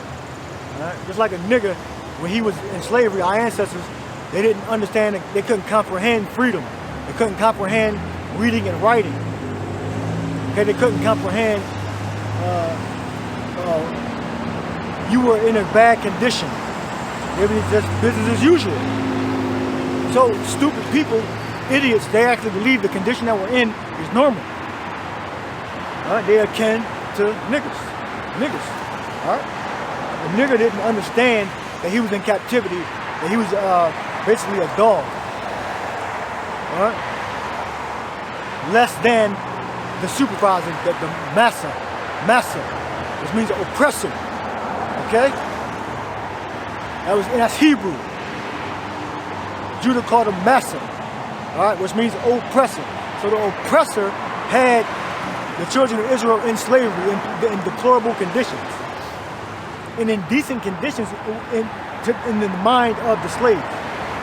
All right, because he or she didn't have the capacity to think that he or she was in a bad condition. All right, the homeborn slave scripture. Now, what do you have? You got something else? Oh yeah, I was about to say, we already know with that Shrut, they're heavily pushing around 2020, 2021, 2022. Still pushing it, but not as much. What? Basically there were reports of some people, taking that thing, and then literally on your phone you could what the MAC addresses would come up. They would install apps on your phone and shit. Was that happening? Yeah. Locations, where you're around somebody that had the CO. Yeah, but like for certain individuals who took that strut, literally there was, if you go into Bluetooth settings, random devices would just pop up, like dozens of them. And literally, man, that's a report. You can go ahead and research, that for yourself. So we already know what Esau, he's playing a lot of things, and then he's going to be able to connect, with those who have the MOTV. Yeah, it's all about control.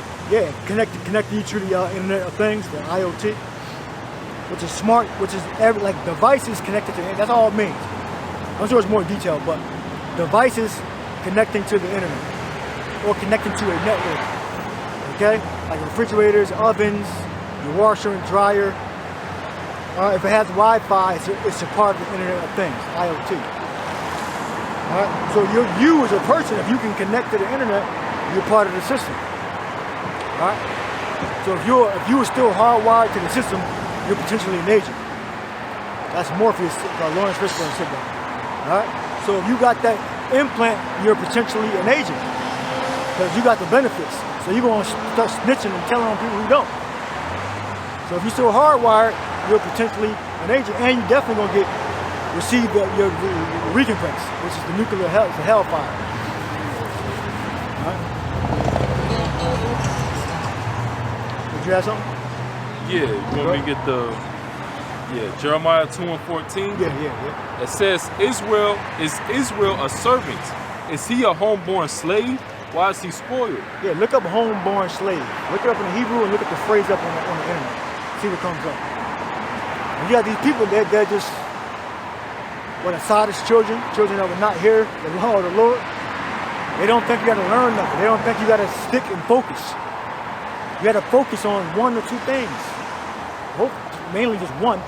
But in life you gotta have be focused before you can branch out and learn the doctrines. All right?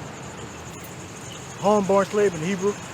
So look up the phrase on Google. Google what a homeborn slave is. So the Hebrew word for, or really it's a phrase, which means yalayad bayaf, which yalayad means born. It's an adjective, which goes back to yalad, which means basically a child.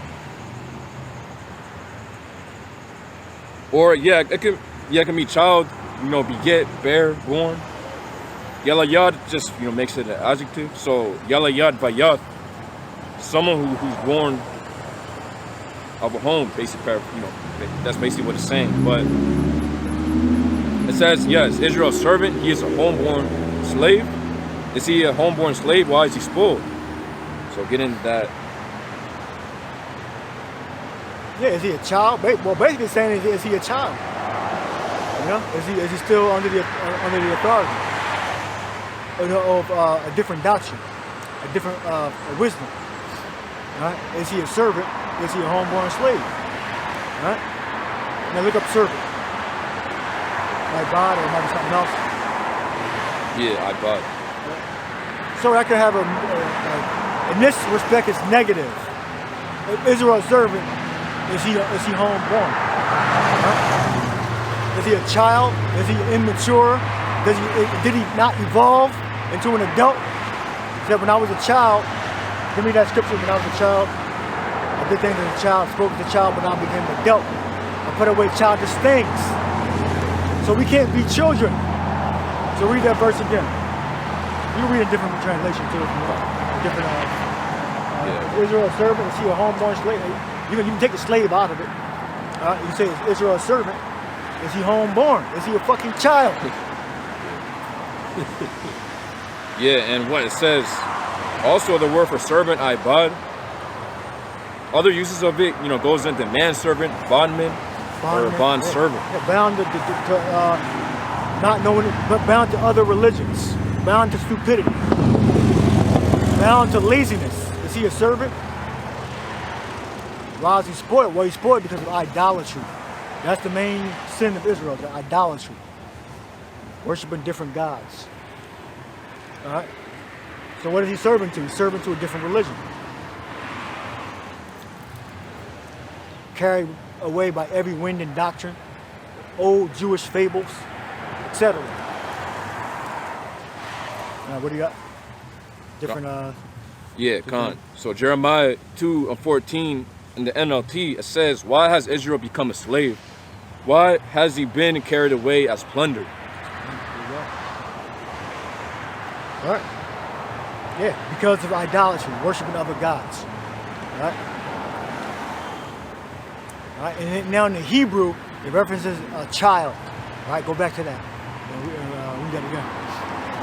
Is he a servant? Is he a child? Yeah, yalayad bayaf. Is he brand new? Is he ignorant? Okay? Well, read it. Khan. So it says yalayad bayaf. Which again, yalayad means born. Adjective, bayat means house. House born.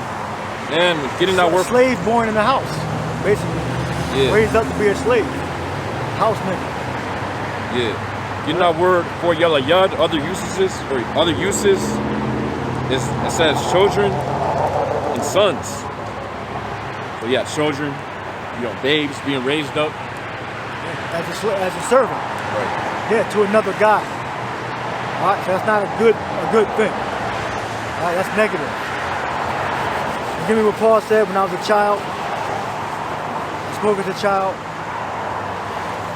When I became an adult, I put away childish things. You got it? Yeah, read. This is 1 Corinthians 13 and 11. It says, when I was a child, I spake as a child and understood as a child. I thought as a child, but when I became a man, I put away childish things. Yeah, you got to grow. You got to evolve. All right? You come back to the Father. Like the Lord said, Paul said, I think he said,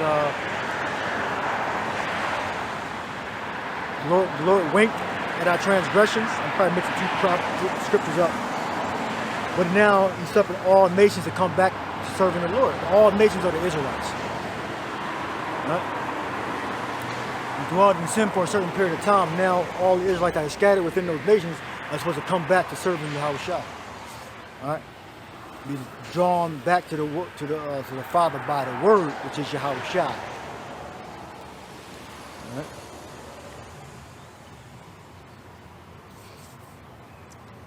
That was it. Good. Getting real quick. Ephesians 4 and 14.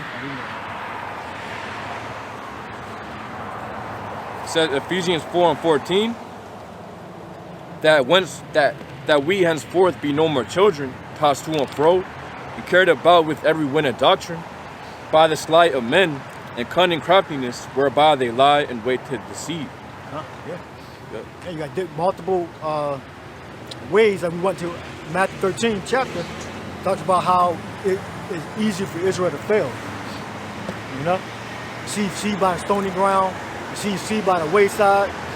So you got people set up that are deceiving. They're deceiving a lot about people with the Egyptian, you and a damn Egyptian.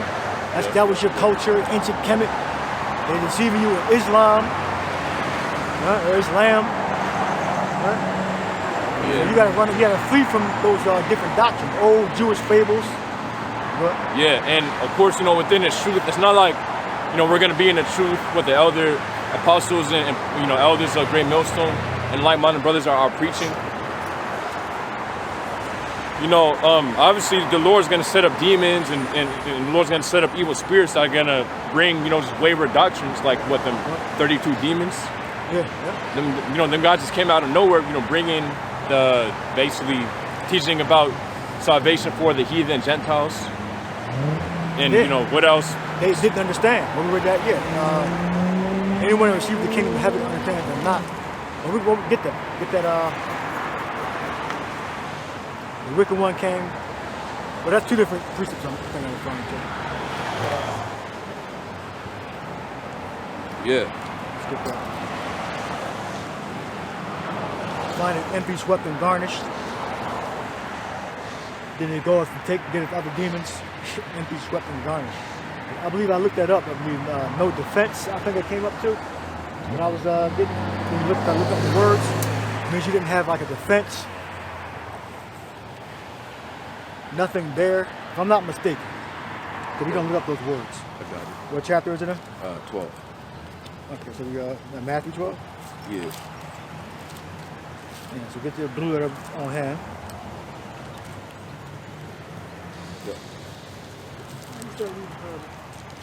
God, it said Matthew 12 and 43.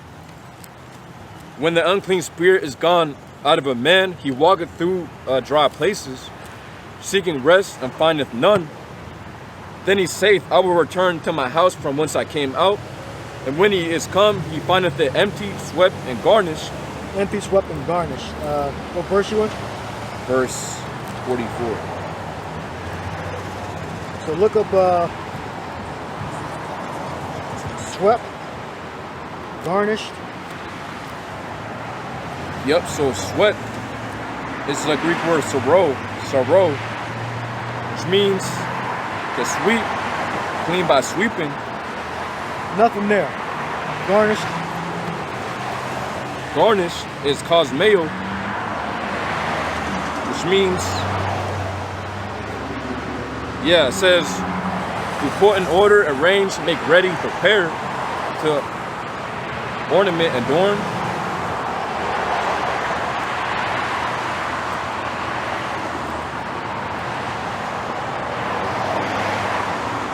Yeah, basically, ready for Right.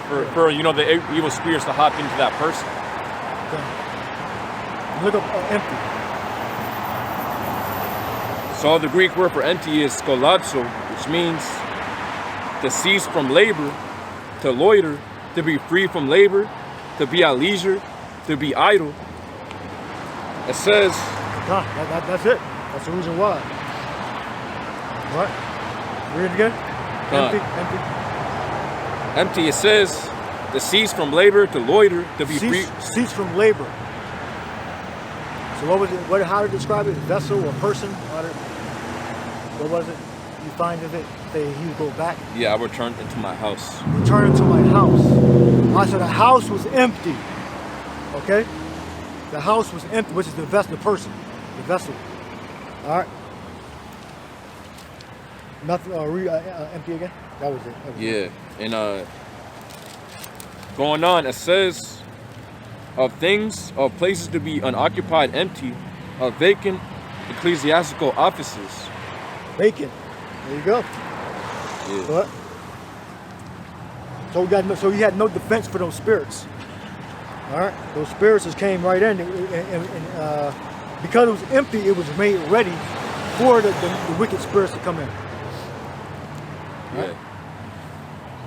Which, hey, our defense is the truth, which the truth is found, of course, within this book.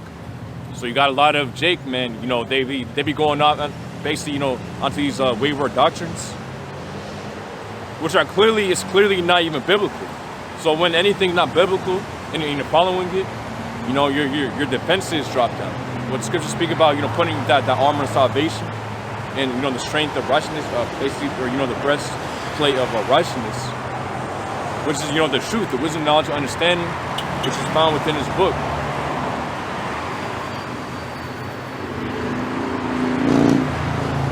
So if you're giving in to lies, then your spiritual defense drop down, and what demons are able to overtake you and come with 7 more, like we were about to read into. It says Matthew chapter 12 and 44, then he said, I will return to my house from whence I came out. And when he has come, he findeth it empty, swept, and garnished. Then goeth he and taketh with him 7 other spirits, or 7 other spirits more wicked than himself, and they enter in and dwell there. And the last day of that man is worse than the first. Even so shall it be also unto this wicked generation. Yeah. By the way, that was Yahushua saying this red letter. Yeah. This wicked generation. Yeah. Because when they hear the word, I'm going to touch in 13th chapter and 5. And some fell in stony places. You go to 20, but he that receiveth the seed in stony places, the same as he that heareth the word, and anon with joy, he hath not root in himself, but dureth for a while. Okay? That links up with the unclean spirit going on in the man in the 12th chapter. All right? Then demons enter in because you prepared your soul to be inhabited by more corrupt demons than what you had before. All right? So, when you fall out the faith, meaning you stop calling yourself an Israelite, going back into the world, all right? You start changing different, you may change the word, all right? You more fit your schedule or your idea, your own personal beliefs, all right?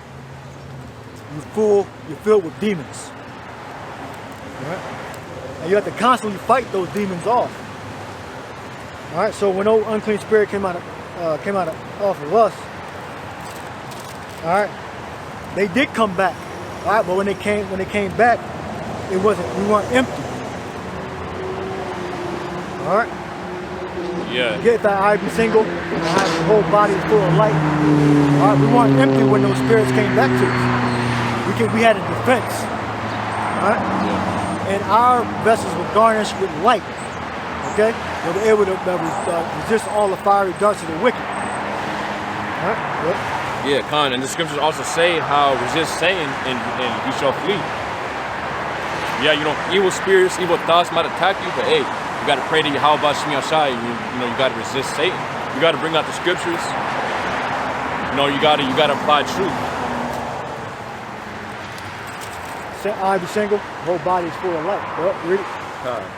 This is Matthew 6 and 22. It says the light of the body is the eye. So we were just talking about the body. Demons being cast out of the body. So if you cast a demon out the body, it's either going to be a righteous spirit going to inhabit there, or a wicked spirit is going to inhabit there. All right. Spirits don't leave you alone. They just come off of you and they dwell around you. All right. So if you're not of the elect, those spirits are going to enter right back into you, and they're going to take even more spirits. And that's the curse you under. If you receive the word, all right, and you don't continue in the word, all right, you're going to wax worse and worse. You're going to get worse. Your condition is going to your condition is going to slowly degrade over time. All right. Read that scripture. It's Matthew 6 and 22. It says the light of the body is the eye. If therefore thine eye be single, thy whole body shall be full of light. Whole body full of light. All right, instead of being empty, okay, whole body's gonna be full of light instead of being empty. So light represents the knowledge, all right, the understanding. All right, look up light the correct way. False might be there. False. No, it's a different word. Good word. All right, what is it? Lupnos. Oh, lupnos. Okay. Lupnos. Luke means light. Yeah. It says a lamp candle that is placed on a stand or candlestick. That's it. It says a portable lamp or other illuminator. Candle light. That's a lamp. So it doesn't go into it. They give you the generic meaning of light. But the light represents the knowledge. All right? It's another one, the full of light. Photinos. It says light composed of light, of a bright character, full of light, well lit. They're saying the same thing. Yeah. That's what's coming off of the lamp. Yeah. But it means the knowledge. You have the knowledge of understanding.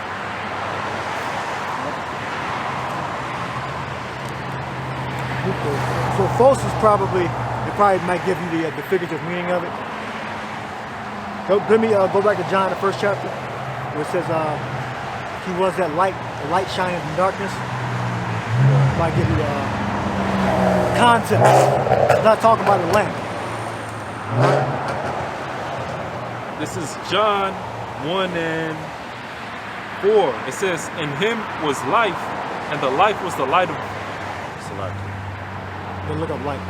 Read it and look up light. It says, in him was life, and the life was the light of men. And the light shineth in darkness, and the darkness comprehended it not. Now look up light, the first light.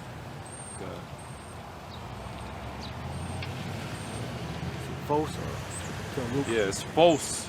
Right, maybe that's the better one. Let's see. Go ahead, read it. It says light emitted by a lamp, a heavenly light, such as surrounds angels when they appear on earth.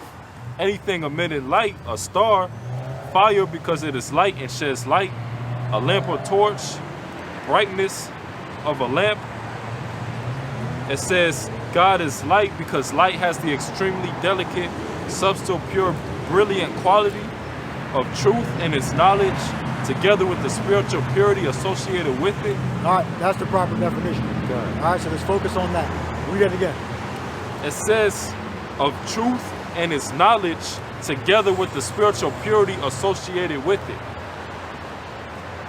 All right, that's what light is. All right. It also says the power of understanding, especially moral and spiritual truth. Right. So that's what should have been under Luke, or Lucas. All right, but they amended it. They only had, you know, I mean, so Esau, he searched a lot of things, but he omits information. So you got to search. So if you didn't know the Greek, you were just thinking talking about a damn lamp. All right, or light emitting from a lamp or a light source. It's about understanding. Read those two definitions again. All right? God.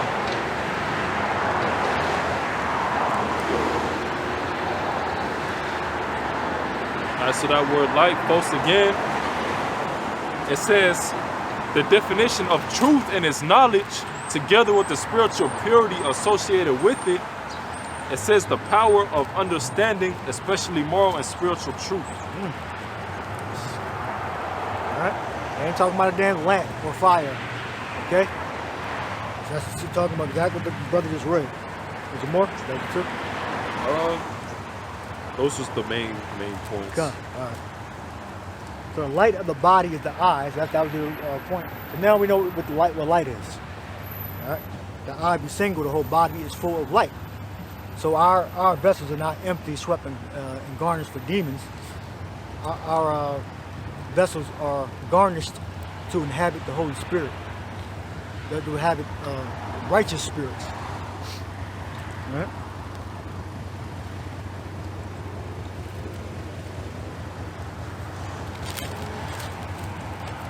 Get 1 John 3 and 4. Oh, did you have something? Yeah, I had read what you got. The whole 1 John 3 and 4. Read what you got. This it said Ephesians 4 and 14 within the NLT. Then we no longer be immature like children. We won't be tossed and blown about by every wind of new teaching. We will not be influenced when people try to trick us with lies so clever they sound like the truth. Right.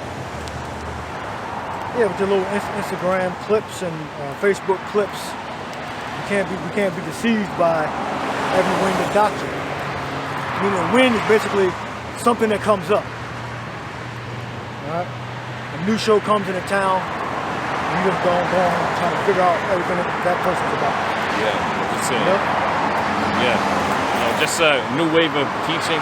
Yeah. That's Jake. That's why Jake, because you got Jake in the word. They might come to you, send you a text message. Yo, look, you heard about this new thing like that's out, something like that. Yeah, well, that's why the Lord calls us lost sheep. Because the sheep is not going to. A sheep is always going to listen to whoever is guiding them. It don't matter if a stranger guides them. All right, any farm can take a sheep and they'll just be guided. And some of them bite back. I've seen videos of sheep trying to headbutt the dog, the sheepdog, and the dog who was training in years of training and bred into him, got to basically be the alpha to get the sheep in line. Any dog can do that. Any sheep master can guide the sheep. So, but the elect of the sheep that's only going to be guided by the Lord, right? Because Israel is lost. So Israel being lost, they're able to go to any sheep master and be guided by any sheepdog, and they'll go whatever direction they're being pushed. All right, but the Lord's sheep hear the Lord's voice. That's why there's something called the elect. The elect only hear the Lord's voice. Get that? My sheep hear my voice. Yeah. Now, read 1 John 3 and 4 since you got. You got something else? Yeah. Read what you got, and then read 1 John 3 and 4, and then get my sheep hear my voice. Rakan, I was just about to add on, a lot of these Jakes who, start following these bugged out doctrines, you might ask them, hey, yo, so are you still, into that thing? Or are you still following that? They'll be, nah, man, I'm not really, dealing with that anymore. I'm kind of, on something else now. See, because they're not steady. And really, they're really in that spirit of finding the truth, which the truth is right in your face, but what, Jake? Yeah. Like, I remember. Start out many inventions. Yeah, it's a Jake that knows I'm in the truth. And I was just talking to him one time, and he was like, oh yeah, are you still out there doing that? I didn't even know that. I thought you was done with that, man. I was just like, what? No, because he was done with it. Yeah. He projected. Yeah, he was sort of surprised that I was still on the highways and hedges, Yeah, because Jake not used to finishing things. They used to start and getting 20%, 30%, 40%, and then fucking quit. I'm guilty of doing that too. So I know. They all about that. That's most people in the world. But I'm concerned about our people. They'll start something and don't fucking finish it. Gotta finish what you start. Gotta be persistent. Right? Yeah. Our people, they're in that spirit of laziness. They don't like to endure when things, because, hey, anything, man, it's always, basically, it's always going to be hardship in the things that you do. But, Jake doesn't like that. Jake likes things easy. Jake likes quick work, easy work.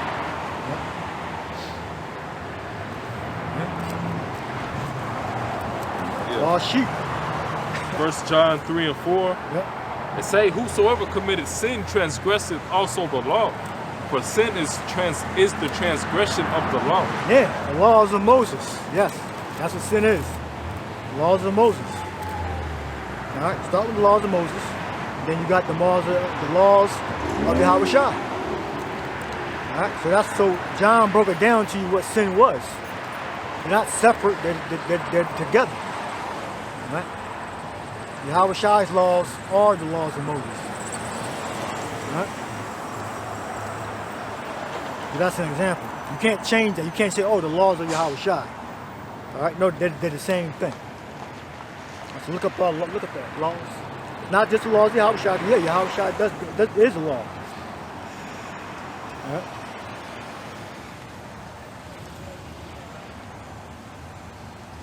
Meaning they'll say, oh, it's just talking about Yahweh teachings. That's the law, they're only talking about that. No, they're talking about everything. They're talking about that, Yahweh's teachings, and what we call the Mosaic law, the law that was given to Israel, children of Israel, by the hands of Moses. All right? Now, we can't keep the laws perfectly, but there are certain core things that we can keep, like dietary laws, high holy days, even though we can't keep any of them perfectly, but we can at least rehearse the laws that we can obtain. All right? We can practice. Practice the certain laws. Yeah, and you got them 32 demons. They're saying now apparently it's a problem for us to say we strive to keep the law, statutes, and commandments to the best of our ability. Because again, we keep the law, statutes, and commandments. We know that we can't keep it perfectly, but we strive to. But apparently that's a problem for Jake. That we say that. Like they're all about transgression of law. John broke it down to you what the laws were, what the law is. Sin. It's what sin is. Sin is transgression of the law. So if you eat pork or shrimp, you're transgressing the law. The example is Yahweh and the disciples. They didn't do that. So when he wrote that, that's what the hell he was talking about. All right? So it's that simple. But again, these people didn't receive the Holy Spirit. So they're not going to understand. All right, so definition of law. Yeah. So that word in the Greek for law is anomia. Yeah. It says the condition of without law, because ignorant of it, because of violating it, contempt and violation of law, iniquity, wickedness. Go into it. A means that's no law. But transgression of the law, that would probably be transgression of the law. That's no law. But look up law. So that should be A means not or no. But alpha means in front of a word. Alpha, A means no. So look up law. So no, that was no law, I think, right? So look up law. It was just. So go into the word. It's probably go into the word, and it would probably just give you it's anomia and then nomia.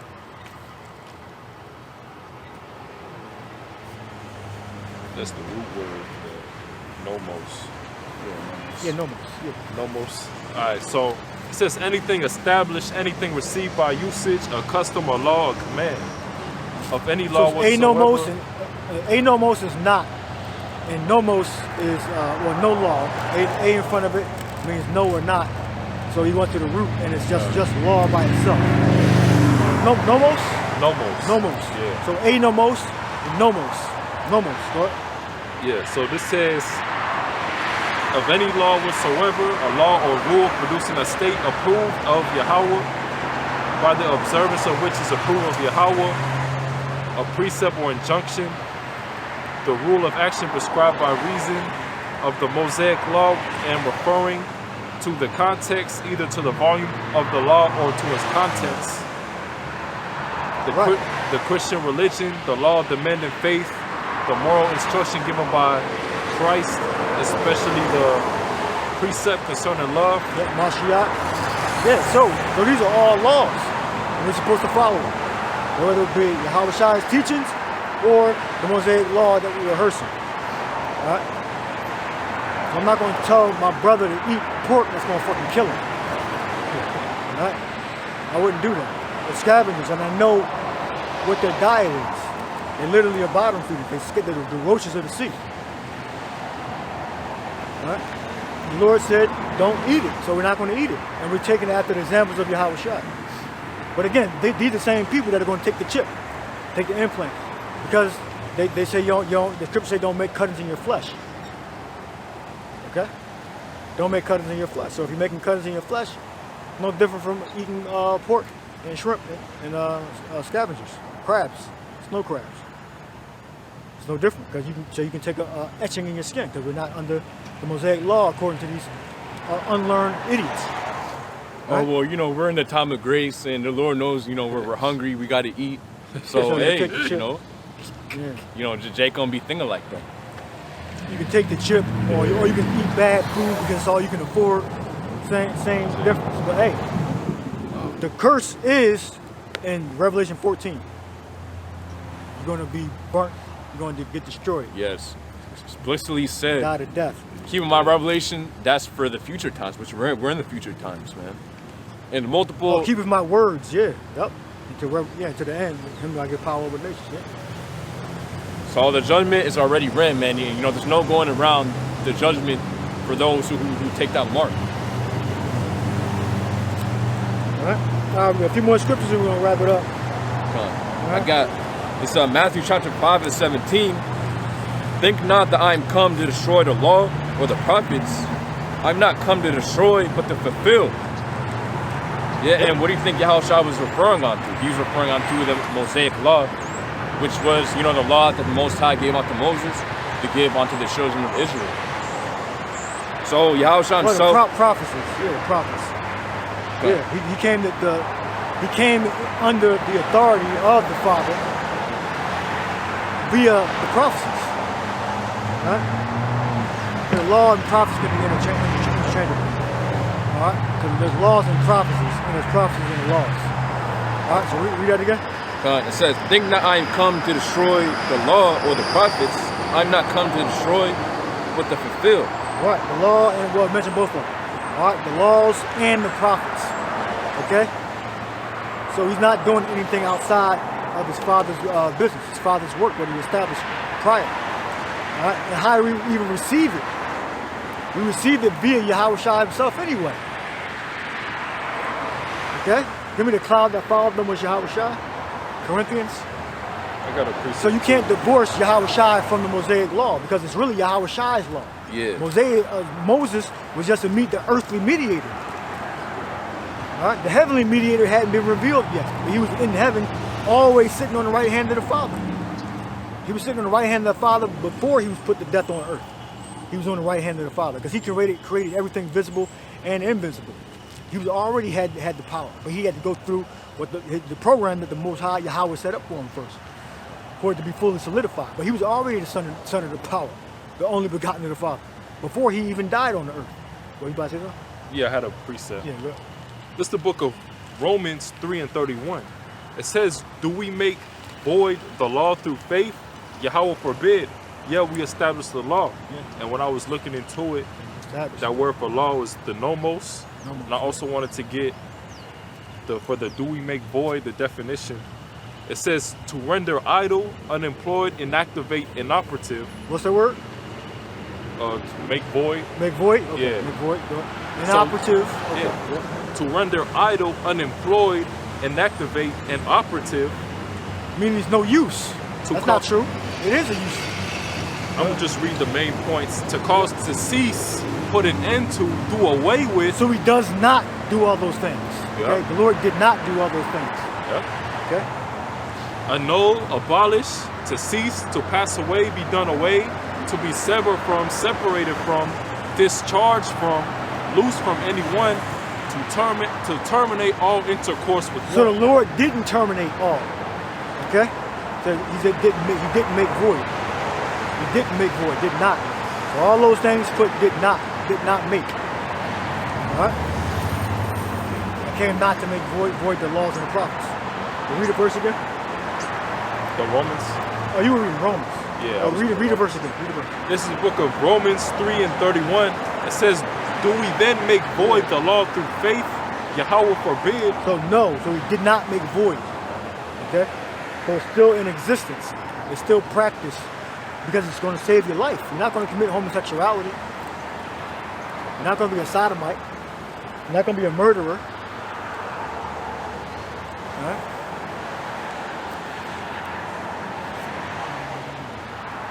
It's a good point on their sins unto death.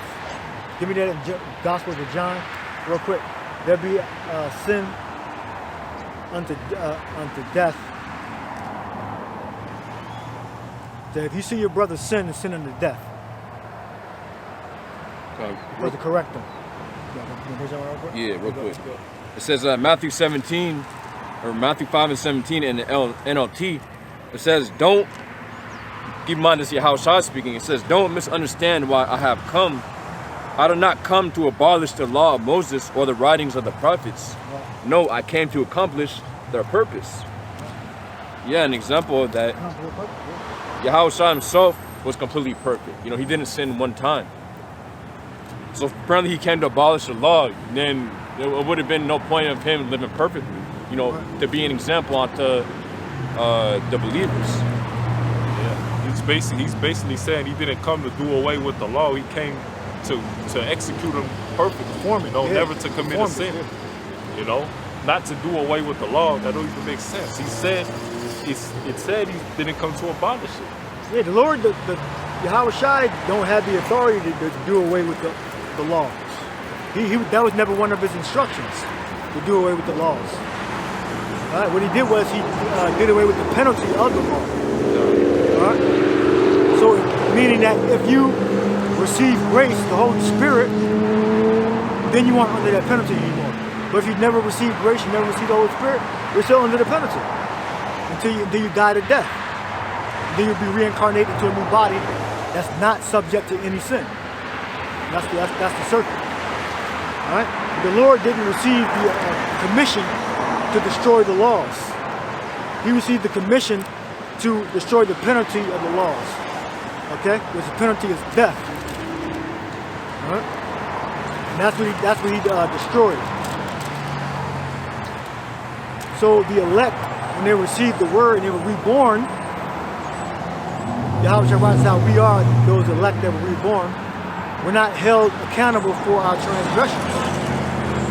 They're wiped away. That's what we believe.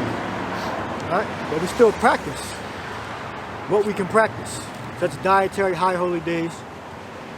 All right? We don't commit adultery, etc. These are things that we can obtain. All right? But when we do transgress the law, we have Yahushua as our mediator, as our advocate, our attorney, to cover our sins, because we're filled with grace. We have the grace. We're filled with the light. Right? What else do we have? 1 John 5:16. Yeah, I'll read that. God, it says 1 John 5:16. If any man sees his brother sin a sin, And read that in different translation also. God. It says if any man sees his brother sin a sin, which is not unto death, he shall ask, and he shall give him life for them that sin not unto death. Yeah. There is a sin unto death. I do not say that he shall pray for it. Right. That's sin of death. And it talks about that, Romans the 1st chapter. Revelation 21:22, that adulterers, effeminates, and all of them ain't going to get into the kingdom. Those are sins, okay, that are in the laws. You look it up, you can verify it in the law. All right, Yahushua is the volume of the book. So if Yahushua is the volume of the book, that includes the law. All right, that the children of Israel received, our ancestors received on Mount Sinai. Right? So read that in different translation. God. It says 1 John 5:16 in the NLT. If you see a Christian brother or sister sinning in a way that does not lead to death, you should pray, and the Most High will give that person life. But there is a sin that leads to death, and I am not saying you should pray for those who commit it. Yeah, so you grew up, they excommunicated from the camps, from the church. All right? And they would leave it up to the Lord. All right, so there you go. So it was sins unto death, sodomy, adultery. All right? So yeah, sin is, you can still sin. All right? And you can still be excommunicated from your congregation for that sin. But he said, I'm not asking you to, so you don't got to pray for them. All right? What's your? It's next verse. Well, I asked for one too. What did I ask for? I forgot what I asked for. Go ahead, read what you got. God, it says 1 John 5:17. It says all unrighteousness is sin, and there is a sin not unto death.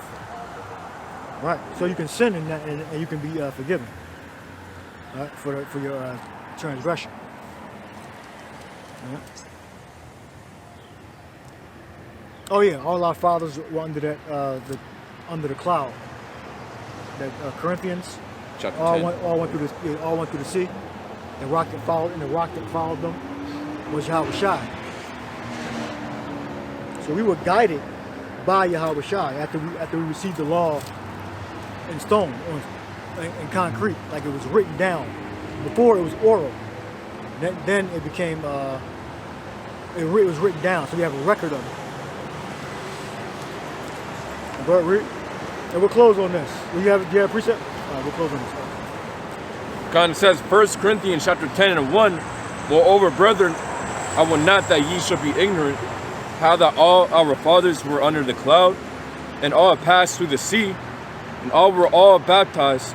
It says, and were all baptized unto Moses in the cloud and in the sea, and did all eat the same spiritual meat, and did all drink the same spiritual drink.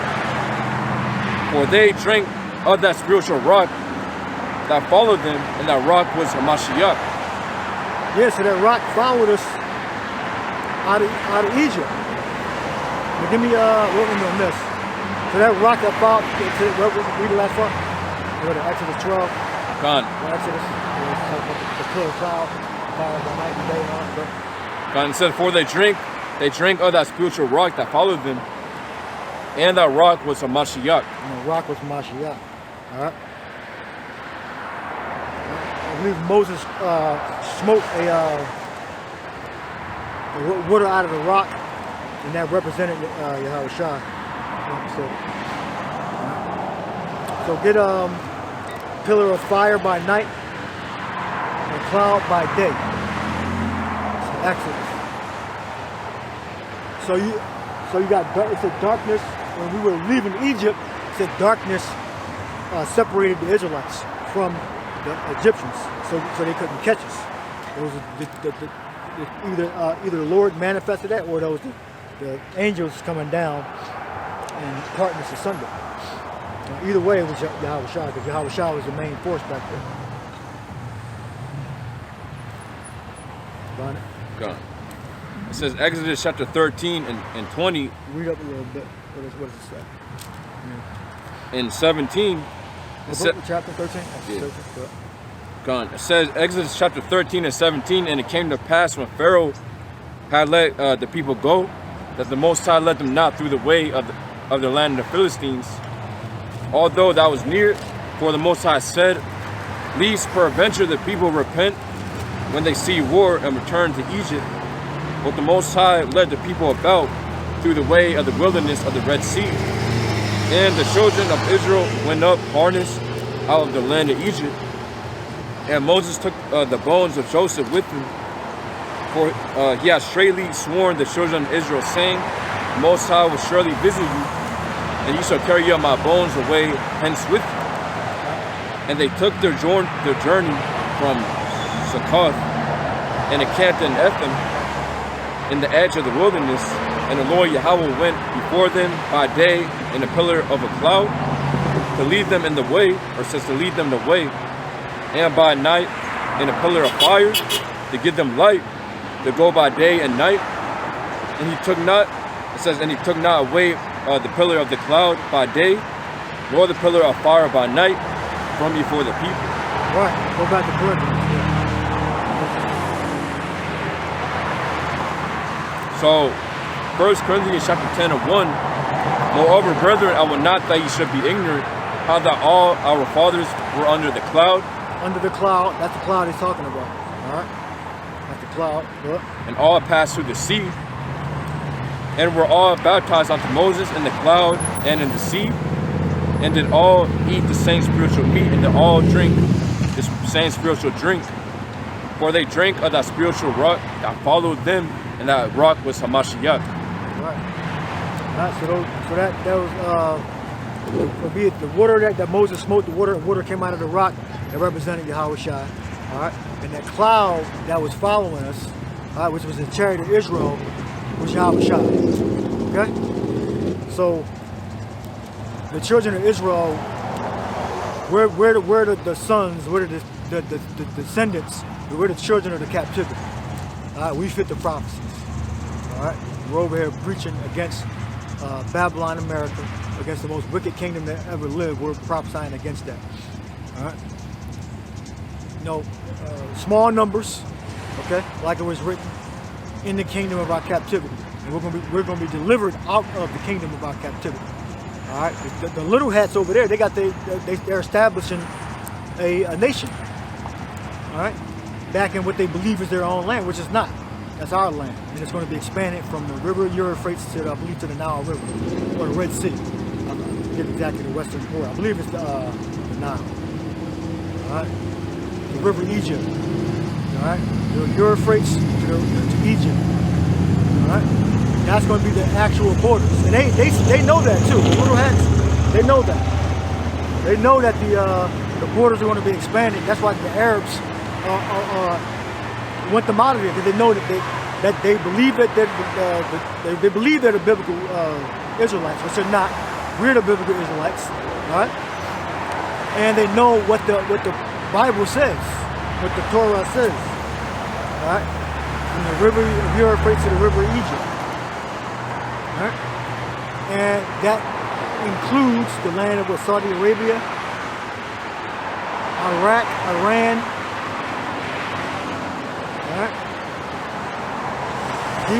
Find a map of what see if you can find a map. Go online and find a map. I think it might be like Egypt and Sudan on the west side. Somalia, or the whole eastern part of Africa. If I'm not mistaken, he don't look at the map. Modern day? The four borders prophesied of Israelites. From the river of Euphrates. Yeah, the river of Egypt. River of Egypt, yeah. Is there something to read? Or? Yeah, that was Genesis chapter 15 and 18, or that's this one's.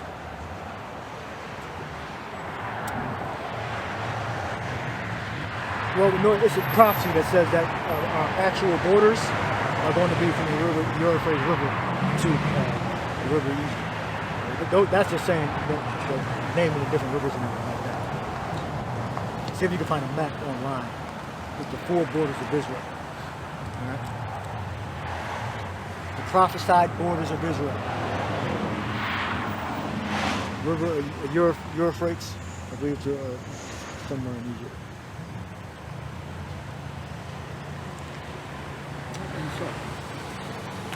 Greater Israel. That's what it's called. It's called Greater Israel. So that's going to be our actual borders in the kingdom, and it should link up with prophecies. Go back and look. So put. There we go. So that's composed of Syria, Iraq, Saudi Arabia, Egypt, Lebanon, Jordan. All right, it's called Greater Israel. You see if you can find the precept. The precept on Greater Israel. Type it in and search it. Yeah, I got it. Got read it. This is Deuteronomy chapter 11 and 24. Every place whereon the soles of your feet shall tread shall be yours. From the wilderness and Lebanon, from the river Euphrates, even unto the uttermost sea, shall your coast be. Also, it's a prophecy or the covenant that the Lord made with Abram. It says, Genesis chapter 15, 18, in the same day the Lord Yahweh made a covenant with Abram, saying, unto thy seed I have given this land, from the river of Egypt unto the great river, the river Euphrates. There you go.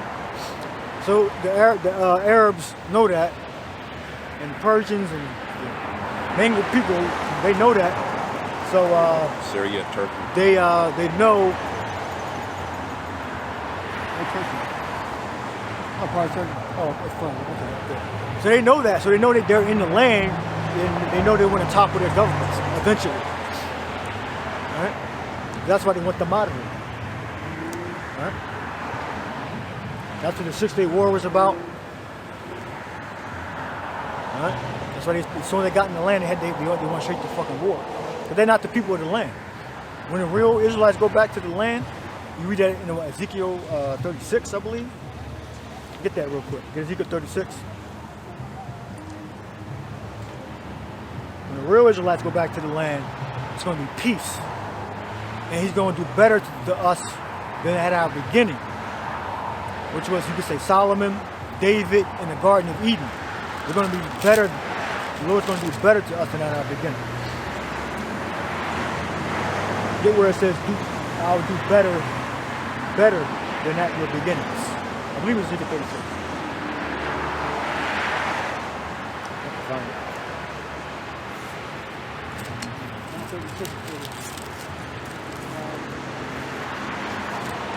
Let's find it.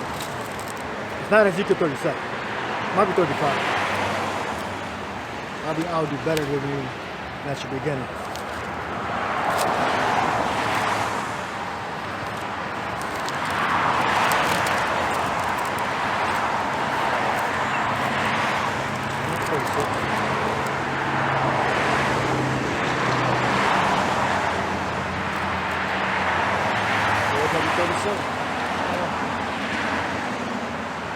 Oh, yep. Yeah, it's 36. 36 and 11. Yeah. All right. It says Ezekiel 36 and 11. It says, actually, let's start at verse 10. It says, and I will multiply men unto you, or upon you, all the house of Israel, even all of it. And the cities shall be inhabited, and the waste shall be builded. And I will multiply upon you man and beast, and they shall increase and bring fruit. And I will settle you after your old estates, and will do better unto you than at your beginnings. Yep. And you shall know that I am the Lord Yahweh. Give me 7th verse, 7th and 8th verse. God says, Ezekiel chapter 36 and 7. Therefore, thus saith the Lord Yahweh, I have lifted up mine hand. Surely the heathen that are about you, they shall bear their shame. Right, are they bearing their shame right now? No, because they're heathens themselves. The so-called Jays are in the land. They're heathens. They're all heathens dwelling in the Levant over there in the east. Go ahead. Verse 8, but ye, O mountains of Israel, ye shall shoot forth your branches and yield your fruit to my people of Israel, for they are at hand to come. Right, so if the biblical Israelites went back to the land, they would get their borders. All right? And they ain't get their borders because they're not the people. And it tells you in the 5th verse, they stole the land. Read the 5th verse. God, in Ezekiel chapter 36 and 5, therefore, thus saith the Lord Yahweh, surely in the fire of my jealousy I have spoken against the residue of the heathen, and against all Idumea, which I have appointed my land into their possession, with the joy of their heart, with the spiteful minds, they cast it out for a prey. Yeah. So the Edomites have control of the land. That's a prophecy. And the fulfillment of the prophecy is the Israelites, the biblical Israelites, are going to come back into the land. They are at hand to come. They didn't fulfill this prophecy. They have to fulfill the prophecy of the Edomites going to the land first, taking over the land. And that's actually what they're doing. They're fulfilling that prophecy. All right? So that prophecy has to be fulfilled first, the Edomites taking the land. Then the prophecy of the Israelites taking the land back comes to pass. All right? But they believe they're the real Israelites, but they're not. They would have to be the Edomites first. All right? And then we come after. The biblical Israelites don't come after us.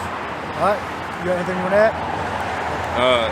Just quick, when it says Isaiah chapter 1 and 7, your country is desolate, your cities are burned with fire, your land, strangers devour it in your presence, and it is desolate as overthrown by strangers. Yeah, so again, our land, and that's prophecy, man. Our land right now is completely desolate, overthrown by strangers. You know, completely basically doing whatever, they want in that land, completely, committing transgressions. Pink City. Yeah, Pink City, Pink Kosher Parades. pig. Yeah, oral circumcision. Yeah. It's witchcraft. Yeah. So they can't be the people according to Ezekiel 36th chapter. All right. So hope y'all edified. See y'all next week. So long.